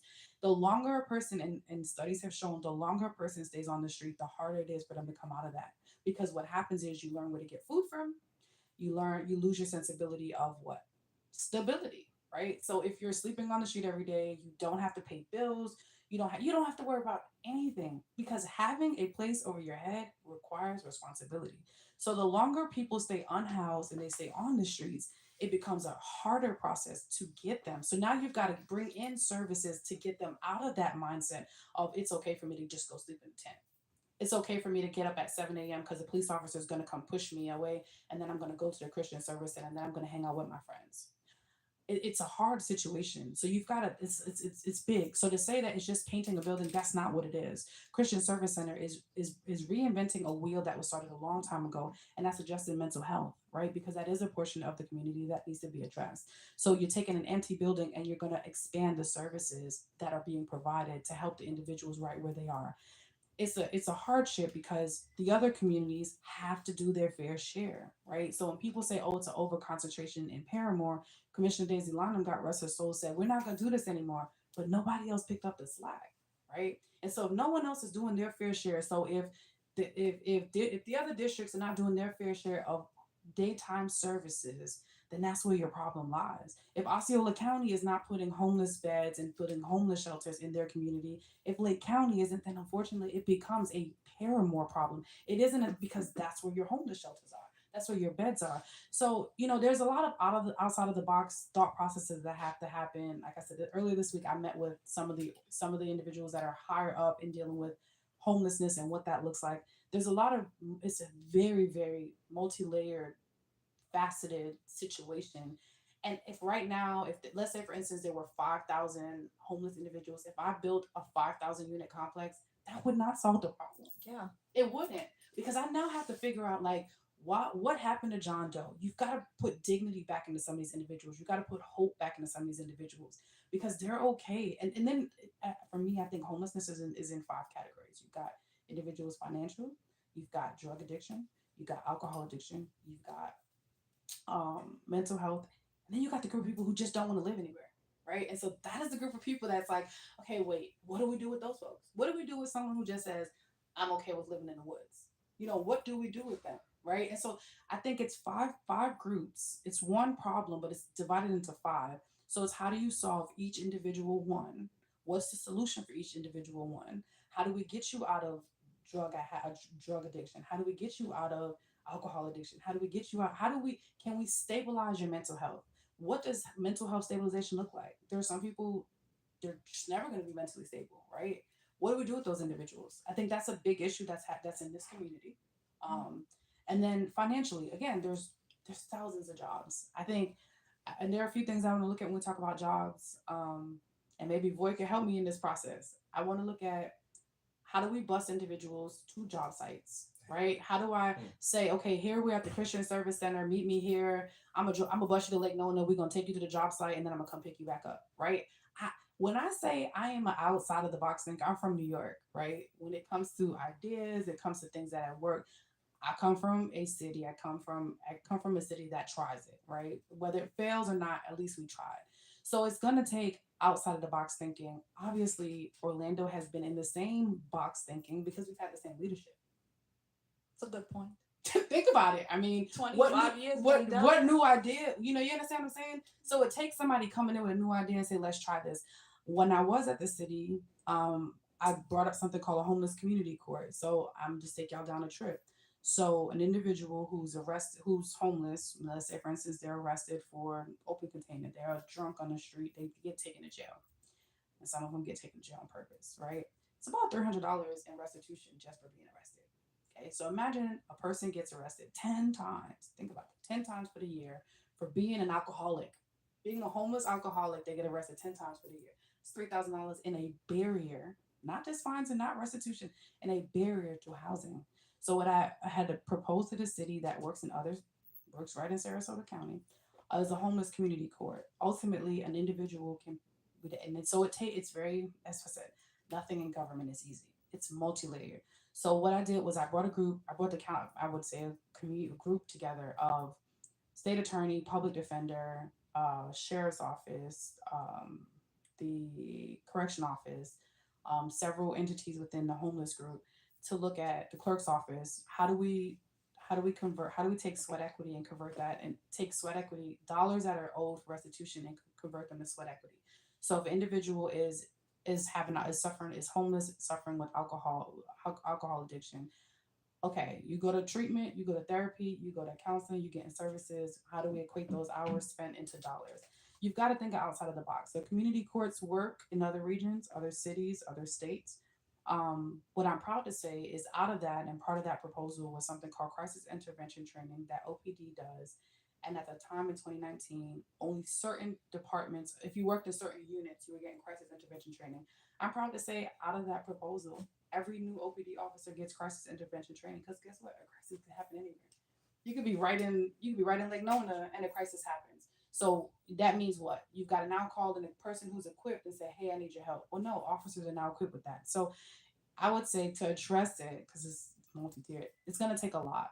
But I think we've got to realize it isn't a snap of the finger, right? It's how do we get a person who, the easiest way to solve this, number one, is getting people to jobs so that they don't become homeless. But what I would say is we've got to do it better as a community, that when an individual falls homeless, we catch them faster. We don't let them become complacent to their situation. We help them sooner to get back to stability, and then we can kind of go from there. So sorry, it's very, as you can tell, I'm very passionate, right? I'm extremely passionate about this community, the issues of this community, researching the issues, studying the issues. There are some things I'll say I don't know the answer to. I will go research because that's not my baby. But if I if I said I want to do it, I'm gonna solve it. I've done the research, or I have the experts at my fingertips to help with it. I just want to. I know, right? That was great. JP, you got the next JP, question. yeah. Oh, okay, great. Well, first, I want to say, Shan, right? Mhm. Shan, it was very nice to meet you, and thank you for coming through. Thank you, boy, for having us. I think that it takes a lot of courage to be on a platform like this, but you clearly have the passion, for what you're doing. And I will admit, for me, it's one of the first times I'm hearing you speak, and I appreciate it. And I think that it's a little unfair to think that a commissioner can solve for everything, right? But I think that a commissioner has it within their capacity to advocate, Mhm. right? To be a soundboard, to be able to provide resources, be able to facilitate resources, and to represent the constituents that are in your district. And it sounds like you're very passionate for that, and you're there for that, and you're very knowledgeable of where you are and where those limitations are, and where you're trying to break them.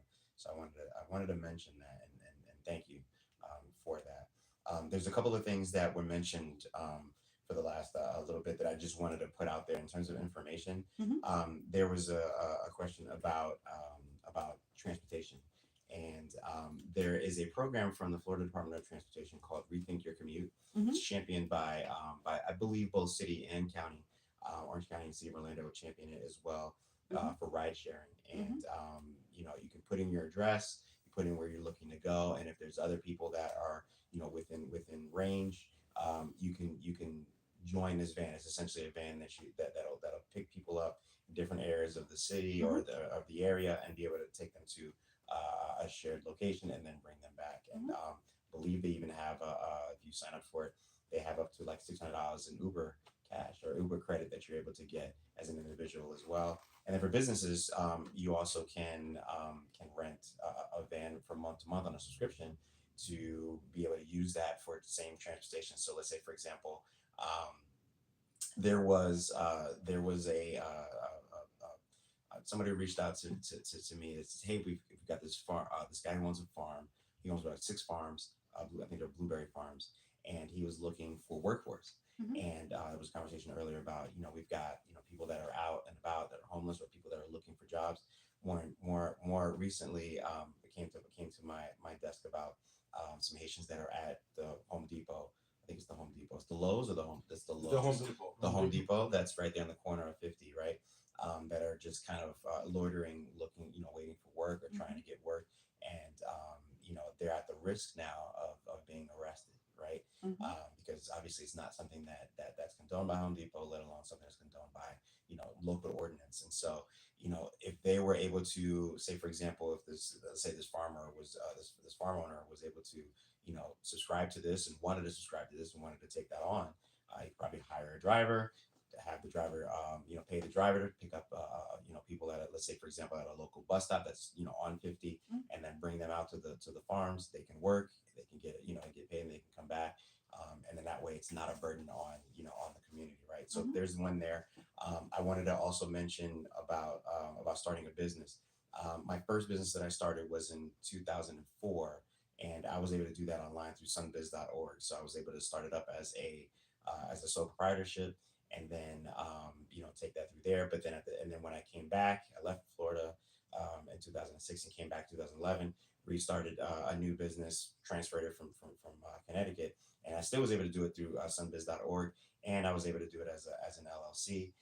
There's all different, all the different opportunities for S corp and above and beyond that you can do, all online, as well as getting your FEIN number through the IRS.gov. So not even having to call them, you can get your FEIN number online. I think it's almost 24/7 so long as the website is working, which normally it is, and that's for high volume times. And then they take that, go to Sunbiz, register your business, and then now you've got a business, you got your FEIN, you can go get a bank account, business bank account, and you can start working. Take all that information down. If you need to have a physical location, go to your county or city permitting office, get your occupational license, and you're good to go. So I just wanted to mention those things, and then also there was something a little bit earlier. I did want to mention this because I do see this often. I think it's unfair and it's unfortunate that when you have a Black woman that is, whether it's in corporate or whether it's in government, or even candidates that are that are labeled negatively for being passionate about something or being for steadfast about being something. We see this a lot. Where I see this, I'll speak for me. We see a lot where where you're labeled negatively, and I don't think that's right. Because if you were opposed to counterpart being a man, that's an assertive person. That's that they're passionate, they're assertive, they're strong, and I don't think that both of these are looked at the same way when there's the same level of passion, the same level of intent, same level of care or of their objectives. There is a Help for the Homeless event that Daily Bread Distribution Center, on behalf of the founder, Maggie St. Jean, is doing on July 2nd. It's going to be at the Magic Mall parking lot. There's going to be free haircuts. There's going to be a physician's office, a medical physician's office that's going to be there to do some medical checkups. We're looking to get Commissioner Burns involved, and hopefully that he brings out his mobile dental clinic. They're looking for tents for the homeless, looking for clothes donations as well. There will be some food that will be distributed. There's constantly been resources and things being distributed for the homeless, but this is going to be a big event on July 2nd. So I just wanted to mention that since I'm on this platform. And then down to businesses. So there was a conversation earlier about businesses being able to work with the government. There is a disproportionate amount of businesses, and that's a business that are out there that are not getting government contracts, and disproportionately for women and minority businesses. And what needs to happen, and this is really in every community, is that there needs to be more awareness that the certification process is available both in city and in county. I will say that the county opportunity is probably a little better than the city one because GO is involved, Orange County Public School System is involved, Library System is involved, Rollins. There's several other organizations that are involved. Osceola County is involved. All of those take that certification, and but the issue is that there's not enough, and so there's see you later. There's the opportunities are there, and what instead of creating another area to kind of bring eyes to. I think that if there's an opportunity to highlight or amplify those organizations that are out there championing these things, that's where the help, that's where it's really much more beneficial, because there's a lot of organizations that we don't know of. And myself, I will tell you that I'm learning, since the beginning of this year, that are helping the community and that have been doing things in the community for years, decades, but don't get enough recognition for what they're doing, and that needs to happen, because that's what they're looking for, right? And so the platform that you'll you might have, and for others, that is where it's helpful. So again, back to the MB, it's getting your MBE certification. I just got mine in September of last year, and it was a process. That I will tell you, Amania, was a process. It is not easy. You need to have all your paperwork together. But the one of the things that I learned by, again, other organizations, nonprofits, shout out to Rose Legis, she's a cohort to be able to train about this, was that, if when you're deciding to go through this process, save all your paperwork, put it all together, and do them all, like do the county or do the city, and then do the state, and then if you want to go federal, because it's the same paperwork that you're going to need, right? And so instead of doing it 1 year there and then 2 years later do the other one, do them all. Like once you get the one, go through it and save everything, go through the next one. It's a lot easier, and that's what I did. And so I just wanted to mention all of those things, and then I wanted to come back to you and ask you, is there any actual numbers to say from the beginning of this year to, let's say, year to date, about how many Haitian migrants have come over from Haiti? No, I don't have that data. Okay, it's unfortunate, because I would love to know, right? Being Haitian, I don't want our people, and I don't want to necessarily speak for everybody, but we're very proud people, and so if if we've made the effort to make it here, it's because we were trying to save for our families, save for our lineage, or even make it here to be able to send money back home. We don't want to be here, but most those who have made it over here are just trying to work, just trying to make enough money to send money back home, so that way their families and their relatives are able to sustain. And so if there is an influx of if there is a certain multitude of Haitians that are here, then I think that it is us as Haitians in the diaspora, is our responsibility to provide for them where we can. I don't know that there will ever be an opportunity for a county or a city to provide a building.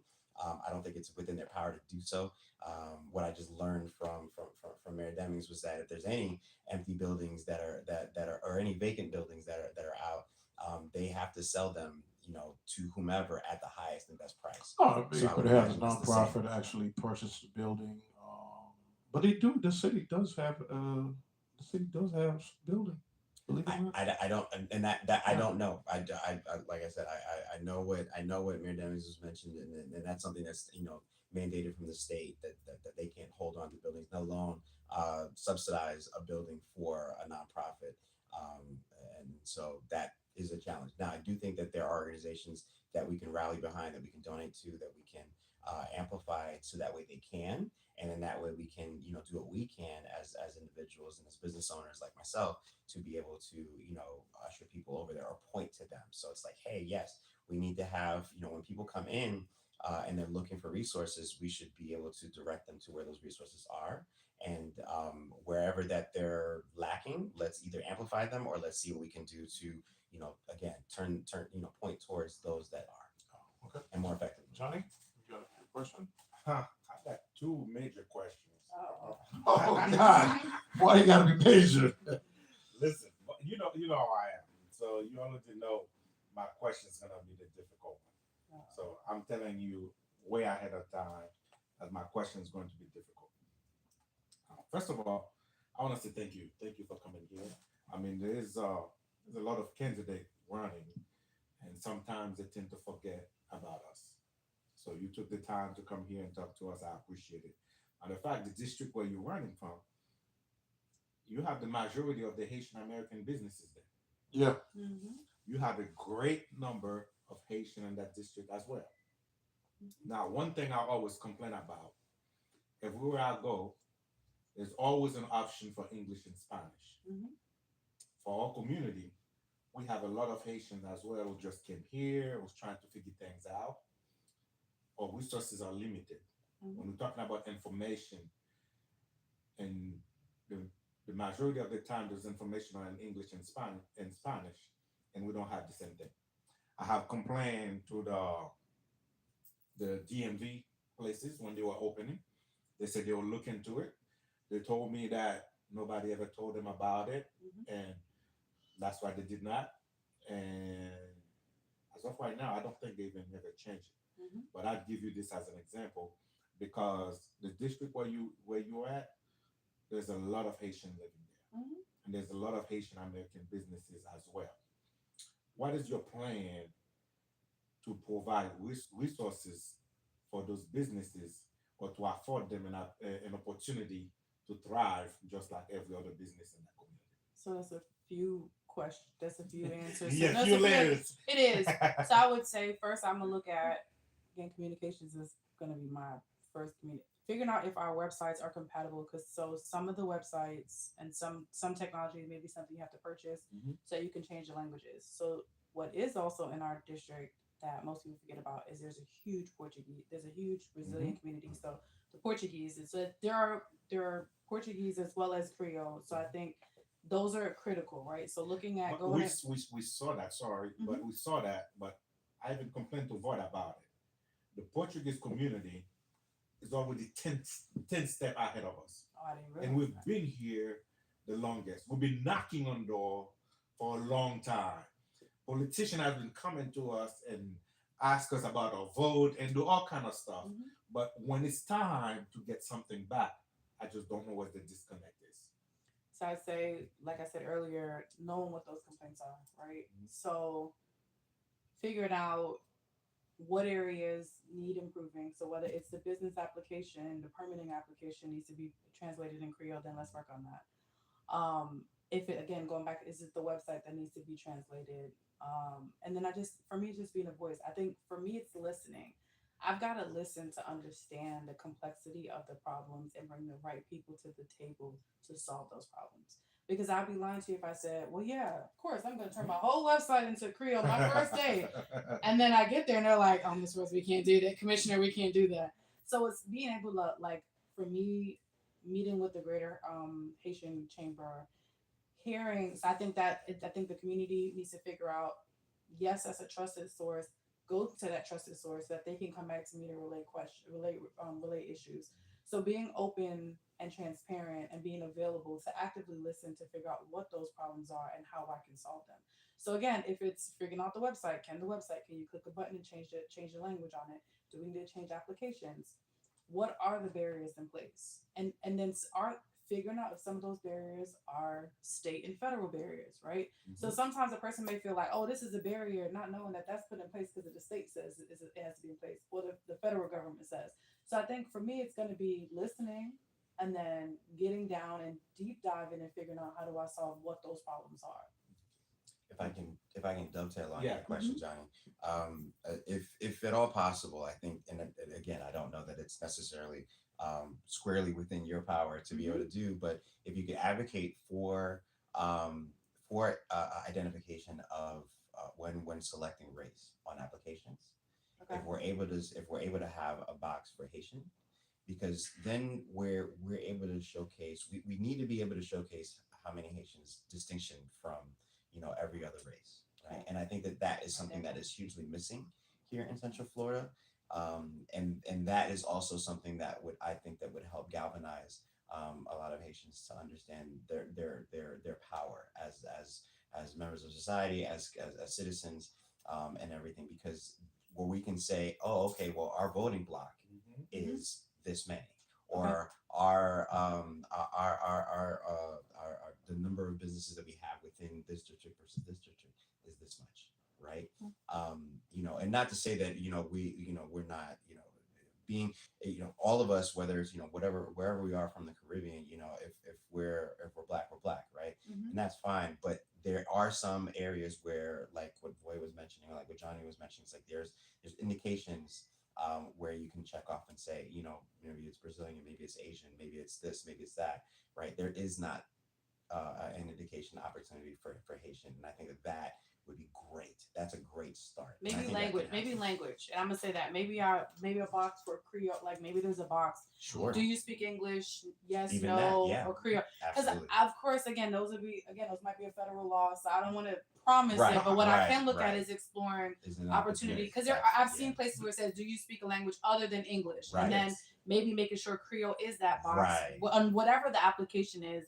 So then I can now identify. So I want to say that because then you discriminate. Well, you got Haitians here, but you don't have Asians here. You don't have this. But do you speak another language? And then whatever, identifying what that other language is, and then that creates, I would say, the Pandora's box to say, here's the justification. Because then I'm gonna say this: if I'm asking for more money or asking for more resources, now I have a justification. Now I have a base to justify it. Now I can say, so I'm willing to do that, right? Because I get it. Yeah, and that's the thing.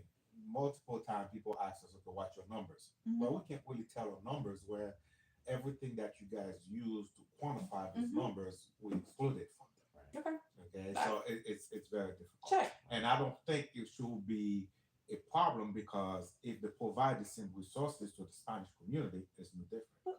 Okay, so if you do it for one, you got to do it for the other. Now, my last question. That wasn't that hard. Hold on, wait. This one might be My hard. last Let me question. put my seatbelt on. Hold on. You mentioned. This one might be Yes, this one is. Now, that's why I make sure the seat is comfortable.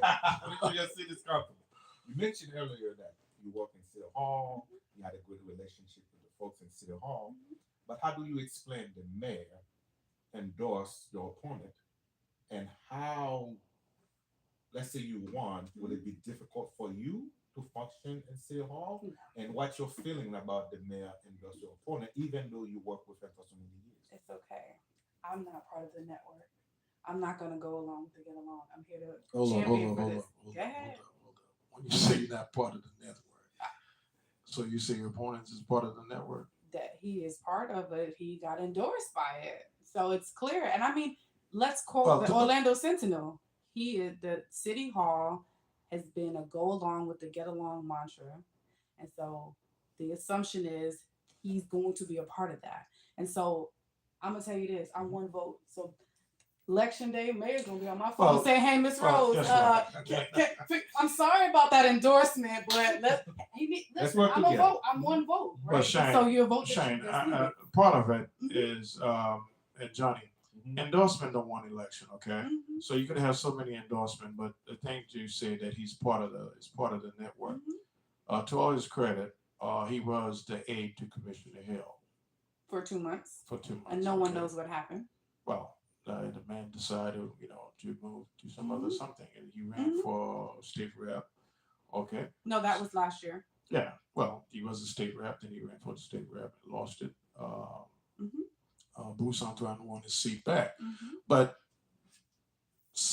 do you might think that because the city endorses him because he does have some legislative experience, and or the incident that happened with at the city hall, because let's put it out on the table, okay?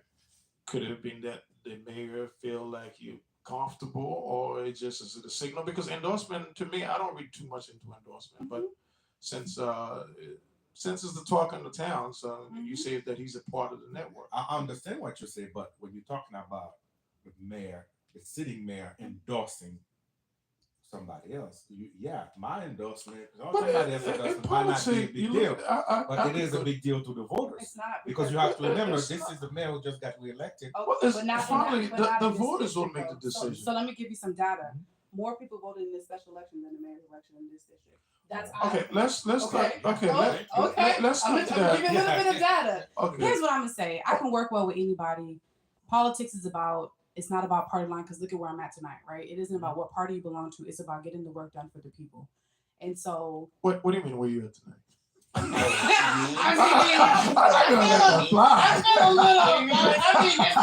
couple of signs. Yeah. I'm staring at these hats. But let me tell you something. This is the hold on. 50. There's a survey just came out. 56% of Americans asked for that survey. 56 to say, are you better off today than you were 4 years ago? Okay. 56% said no. Don't No, hold on, No, hold no, on, no, no. hold on, hold on. Listen. No, because Listen. she opened the can of worms, so she's like, No, where no, am I no. tonight? So listen. So no, let's stay focused. Let's So I would stay say this. focused, I yeah. can work well with anyone, right? And so what you have to realize is Commissioner Daisy Lynham was very strong in this community. Absolutely, And she stood absolutely. up for this community. And so Absolutely. that's what you're gonna get from me. Someone who lives here. I live here, who lives in the heart, who gets it, who's going to champion. And some people just don't want that. Some people just want a status. Matter of fact, from one of the other endorsements, Orlando said the same thing. He's part of the status quo. And so District 5 is the epitome and the epicenter of development and great things happening.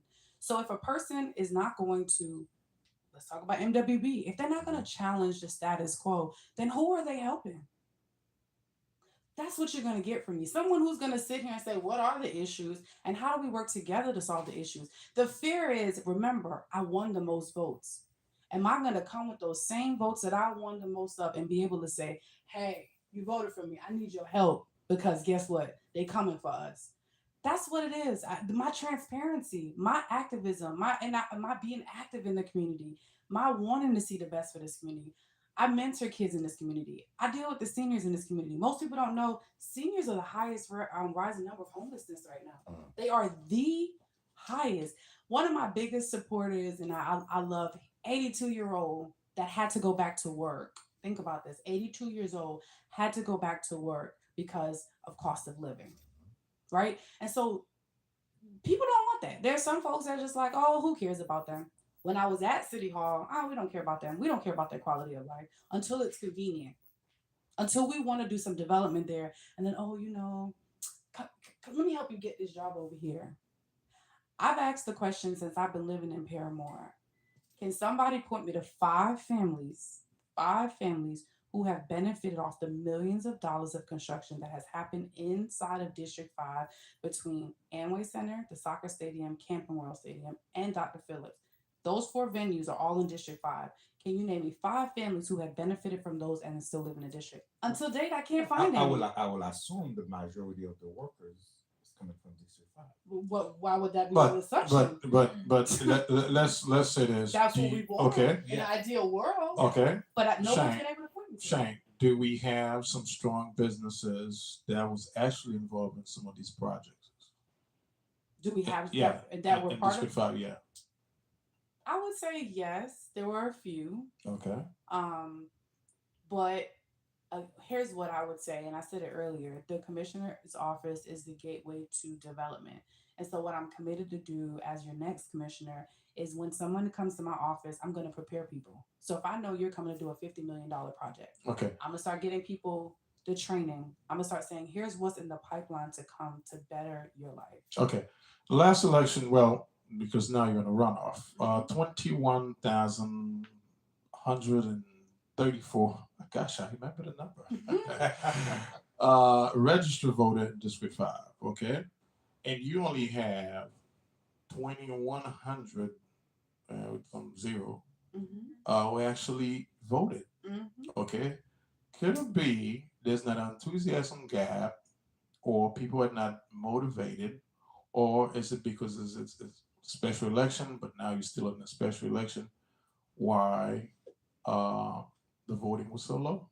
So there's a multitude of things. So state laws have changed, and vote by mail is not the same. So we have 300. I think the number is like 300,000 people who. Be careful what you're saying now. You see, the state law has changed. The state laws changed. Because something you mentioned during your debate, I was like, I did not like that. But what? The state law changed about vote by mail.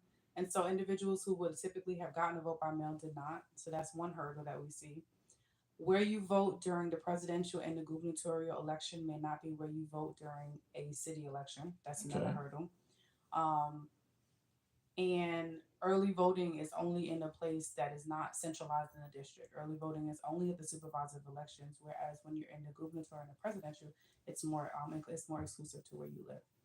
Okay, but what? It's an educational issue. It is. No. Because you have to admit, a lot of things changed and we did not educate the population. Especially all community. A lot of things. It was 5 locations available in District 5. Okay, so I'm gonna give you an example. It was So- 5 locations. I so- mean, that's enough. How No, many nope. locations did you need? I mean, there's 20 just in District 5 when it's gubernatorial and presidential. Let me tell you this: people who live downtown during presidential and gubernatorial, they go right to the library. Ask me where they go during city elections. They got to go way across I-4 to Jackson Center. Who's telling them that? Where are they getting the information from? Could it be some of your candidate did not? I mean, there was more debate in that and during that election than you guys actually had time to campaign. Now you're actually doing more campaign now than you did before. Yes or no? Yes. Okay, so a lot of people is not getting the information. Correct. Okay, so what you expect on Tuesday? Because it should not.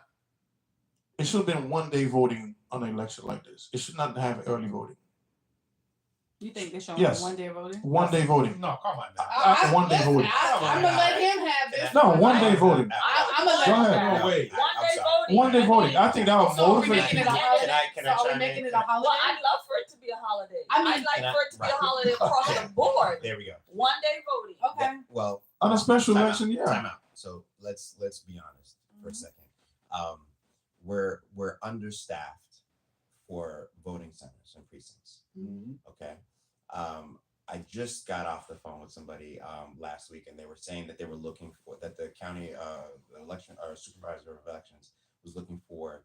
I think it's like 8 precincts that they want to turn on that you need volunteers for. Listen, tell them come talk to me. We have plenty of folks who's looking for jobs. Okay, If they're so paying for this job, we will create educational stuff for them, and we'll let the people. they'll know what train they you. can No, do. I No, did. they I train learned you. They train you. They train train you. They train No, you. I'm It's saying not even- educational it's- stuff like It's where to go, who to talk to, they got you. who's the contact. Yep. So No, they got you. let's fill up them seats. They got you. Okay. After this and post we'll talk. Mhm. And so there's a need for more precinct opportunities because we have a population that is more than what is available for people to be able to vote in 1 day. It's unfair. You have people that have day jobs that then have to get out of their day jobs, then go probably coordinate childcare, and then make their way over if they have transportation on their own, or make their way with public transportation over to a precinct before 7 o'clock to go vote. That's unfair, Mhm. right? So 1 day voting is unfair. because there's not an opportunity for everybody to go vote. So if you want to make it to where it's like, oh, it's not going to be a holiday, everybody's off, Okay. and yeah. and we create vouchers for those who can't afford to make it, whether it's through Uber, whether it's through the Sunrail, or it's through whatever possible transportation. We're gonna get buses. We're gonna get all types of. We're gonna open up the schools because the schools are in the neighborhoods, right? So we're gonna say, okay, well, every school you can go vote at now, if it's within your range of domicile, right? If we say we're gonna do that, I'm all for it. But until we can do that, which means until we can make it available for everyone who wants to vote, who's eligible to vote, can do that in the same day, then we have to have early voting so that way everyone has an opportunity to go do so. I'm going to come back to that.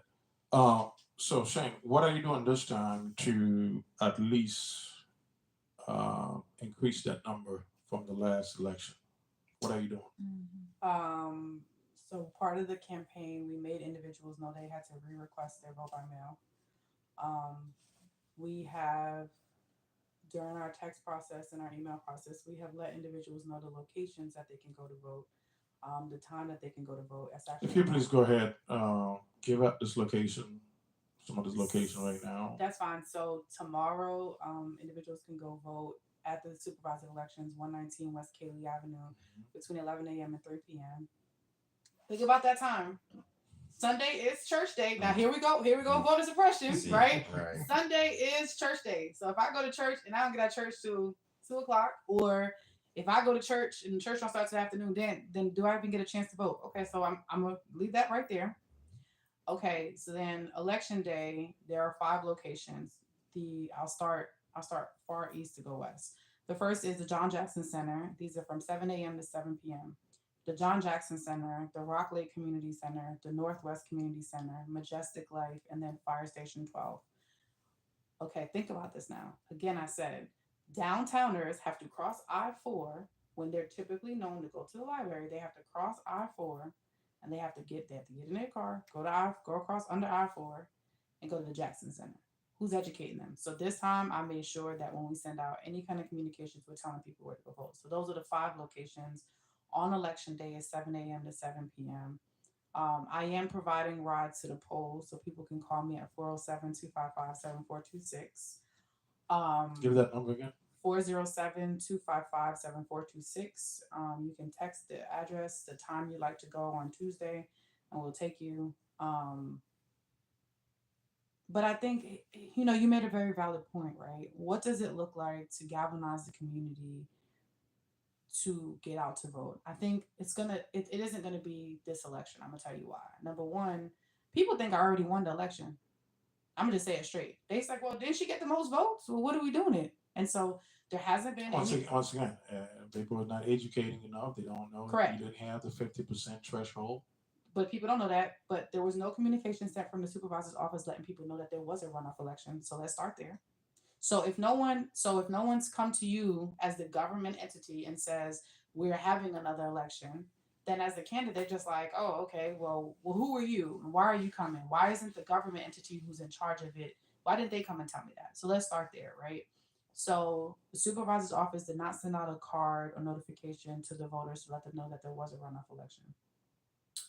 People thought that I already won the election. So they're like, okay, why am I voting again? What am I voting again for? Didn't I vote for you already? So think about it. If I don't know, if I'm not educated and I don't understand, then I'm just gonna Well, I because don't want to be bothered. when you guys had all them 7 debates, this thing was not, people was not asking the proper question. I'm not saying it's not important, but these are the things that you should tell. Hey, none of us here. You have 7 candidates. None of us gonna get 50%. So therefore, there's gonna be a runoff election. So that should have been stressed out, so people would know. But let me ask you: since you're gonna be a year, well, you get elected Tuesday, it's gonna be a year and a half in the seat. What are 3 things that you would like to achieve for District 5 if you get elected? The 3 major things. Yeah. For me, and I'm gonna be honest, some people may see it as simple: the community resource sharing, and that's big because that allows the community access to the services that are available in the community. Looking at what increasing housing, whether it's ownership and or rental, work getting those projects off the ground. And the third piece for me would be increasing town hall communication so individuals can share the things that they want me to continue to work on. If I tell you what I'm going to work on, that doesn't meet everybody's needs. Right? Absolutely. And so I want to hear from individuals. So having consistent town halls is going to be important. Community resource sharing, as well as looking at what housing, addressing housing period. There are a few things that I've already started having conversations. And as I said earlier, being endorsed by the Greater Orlando Builders Association, as well as the Orlando Regional Realtors Association, figuring out what projects are available to address our housing issues. If those are things that are going to be top priority that I should be able to get out of the ground in this first couple of months. But active communication is going to be important, right? So that I can make my vision plan. I can hear what do the district, what do the residents, what do the businesses need from me so that I can create a vision plan, right? I'd be again telling you what I'm going to do rather than hearing from you. Okay, another word in the street is also District 5, they would prefer a woman on that seat because majority of the city councils men. We do have a woman in there, but hey. You leave my district for counterpart alone, okay? Okay, so I love my Patty Sheen. so how do you feel? Yeah, Patty Sheen. So how do you feel? So do you think you have an advantage or a disadvantage right now? Because that's the word on the street. So they would prefer to have a woman. I would say the city needs. So Because you're not taking anything for granted. No, I'm not. So there are a few things to think about. One, we've got a open mayor seat that will be coming here shortly. And so I would be, because he's already said that he's not running again. Well, he could always change his mind. But with that in mind, there are individuals who may run. So I think I would create some sense of stability and long-term stability and consistency for the days. I think not just District 5, but our young people, because I mentor young people, our young people need to be able to look up and say, there's somebody who looks like me, who's representing me, right? Okay. And so we have a black man is already. That's it. And so having a black woman and remaining, so it was not an easy task for Commissioner Daisy Lynham to get the seat to be a woman, right? And so she overcame that hurdle. And in her honor, I would hope that the residents understand that I want to continue that honor by allowing a woman to represent this. Okay, let me get back, and we're gonna wrap it up. Let's get back to one of the things that I know very well in Orlando, because right now this is the closest race you ever had in your life. And what I'm telling you, if I was your consultant, it would have cost you a whole lot of money. But I'm giving it to you for free. Okay. I'm giving it to you for free, juicy. Uh-oh. Now, the reason why I don't like early voting, City of Orlando, you have what they call ballot broker in this town. Okay, do you know what this ballot broker does? Tell us. Tell us. They collect ballot from other people. Okay. Okay, they go to this nursing home, Okay. and the Democrat is notorious for this. That's how you have cheating in election, in closed election. Okay? Okay. And I could give you lists of people that passed, that got elected, and close race, Okay. and they lost. Okay. Because you have these ballot brokers out there who's collecting ballot. That is something for you to be aware of. Okay. Especially, hold on a second, especially in this nursing home, they have these old ladies filling out ballot. Okay? Cynthia Harris was a whistleblower on that. Okay. Okay? Okay. So that's one thing you got to keep your eyes on. Let me give you a race in 2020 between Mike Scott and Luana Gessler and Cynthia Harris. Okay. How many vote was separation from them? 14. 14. And then when they count the vote, It was 7. It was 7. And then when they counted, so I say 14 because it was 7 and then it was 7. So 14. So 14 ballots popped up. I'm a beast. I know what's going on in Orlando. The whole Orlando could hear me. Okay. And I'm not, like I said, this is something you should charge me $1 million. I should charge you $1 million for. Okay. You got to keep your eyes on it. If you don't want the status quo or to get along, you got to keep your eyes open. Okay. And you got to keep your eyes open, be with the governor's office. You got to have the ear. Okay. Because when you have, like I say, this state is doing it Democrat against Republican a lot. But when it comes to certain races, yeah, they're doing it Democrat against Democrat. Okay? So you could, the ballot brokers, the ballot managers, whatever you want to call them, and you got to call them out for it. Okay. And that's why I asked, I would prefer one-day voting that would eliminate some of that. And this is the reason why I'm against it. But when you guys doing it, against one another, y'all, that's when you want to change it. Go ahead. Right now, it's not. No, right now, but because sometimes people say, "Well, I'm against early voting because I know I'm on the ground and I know what's going on." She probably don't want to say much. But go ahead, JP. I just wanted to ask, has there been anyone convicted or found, or has there been data on, or any convictions on ballot brokering? Whoa! Oh, wait a minute. yeah. Hold on a second. Did Buddy Dyer Well, get in trouble for that? Okay. I'm genuinely asking. She answered your question. Go ahead and Sorry. repeat. Buddy Dyer got in trouble for that. Yeah. What? Tell me more. Gosh, let me think about God the rest story. his soul, Izzy Thomas. Oh, you Thank know the you. story? Okay. God rest. She know what I'm talking about. Please, no. God She rest knows. his soul. Izzy Thomas caught up in the situation. I don't remember the details because that was way before my time. But who did you just say? Buddy Dyer Was the one who was what? arrested. Okay, and so he was what? He was then removed. He was removed. Because he did what? Ballot harvesting. Okay. Ballot harvesting. So that answers your question. Has anyone ever been caught? Okay. Has anyone ever been So, caught and convicted? JP. Okay. So- Okay. JP. So, when was that? Let me. When yeah. was that? Okay, that we had Because South there's a Florida, trend of Broward it. County. Yes, there is. Is- JP, let me ask you a question. Let me tell you something. If you're running for this office in this town, let me I tell mean, you, any office, right? Because it sounds like because a lot of people think, well, let me go sign up to run for this seat. Let me. By the way, there's 150 people who make decisions in this town. Okay. She's shaking her head. This is what I'm telling you. When I got Haitian who say, well, I'm going to run for office, you don't have a clue what the heck going on in this town. if these people don't shake, don't move, Mhm. and they got a certain people in place, Mhm. that is election. I could determine her election result by tomorrow. Mhm. Okay. By tomorrow, Okay. I could determine her election result.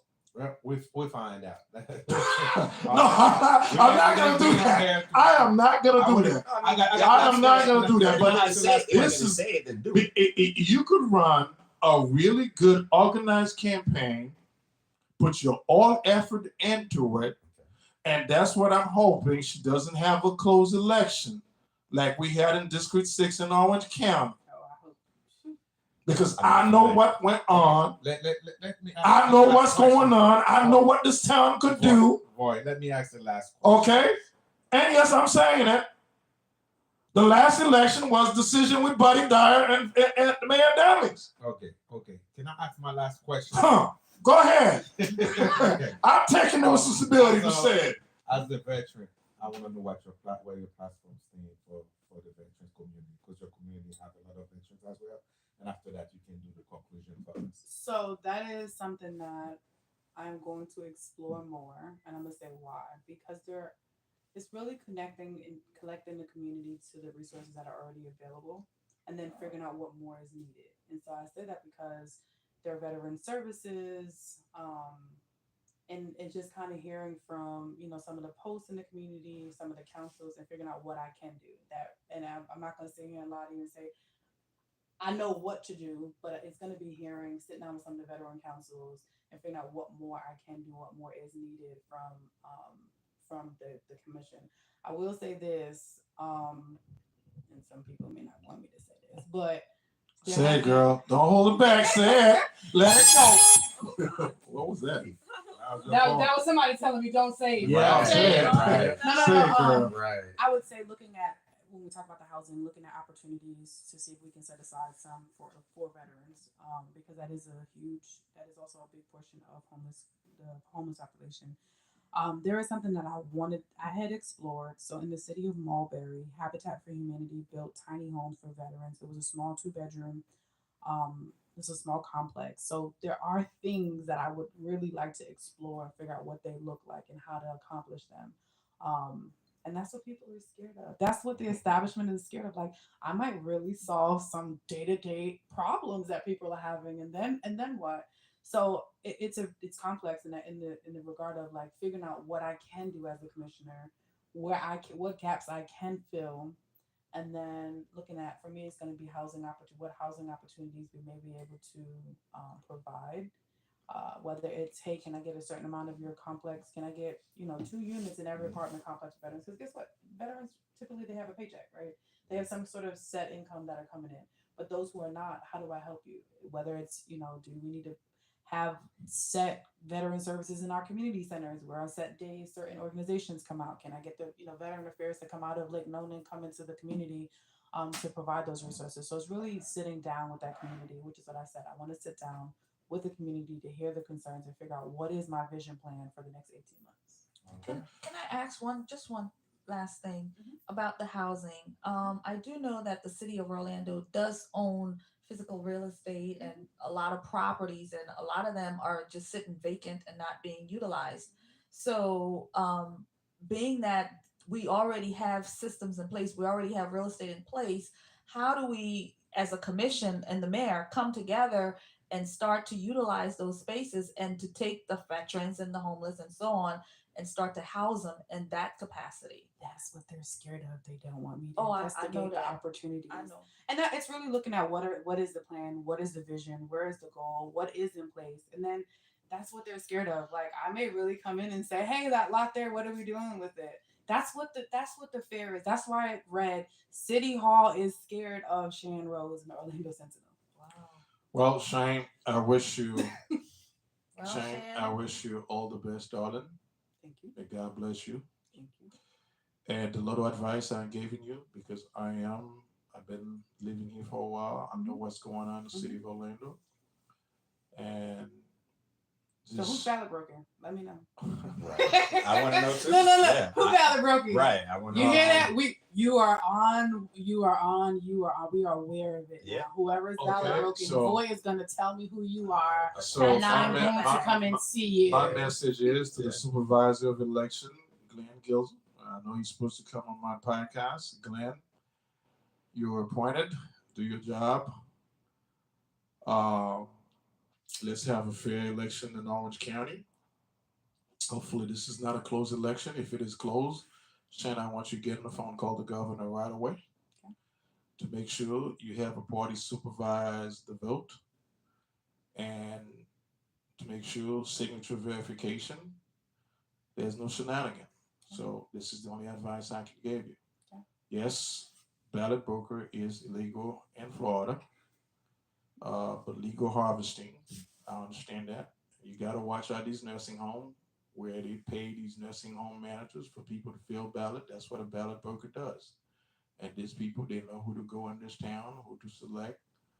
And, Buddy Dye could hear me and Mr. Damus, yeah, they could hear me. Yeah, I speak out against that. I'm very aware of what's going on in Orange County. So I wish you all the luck in this race. Go ahead, talk to the voters. We're about to close.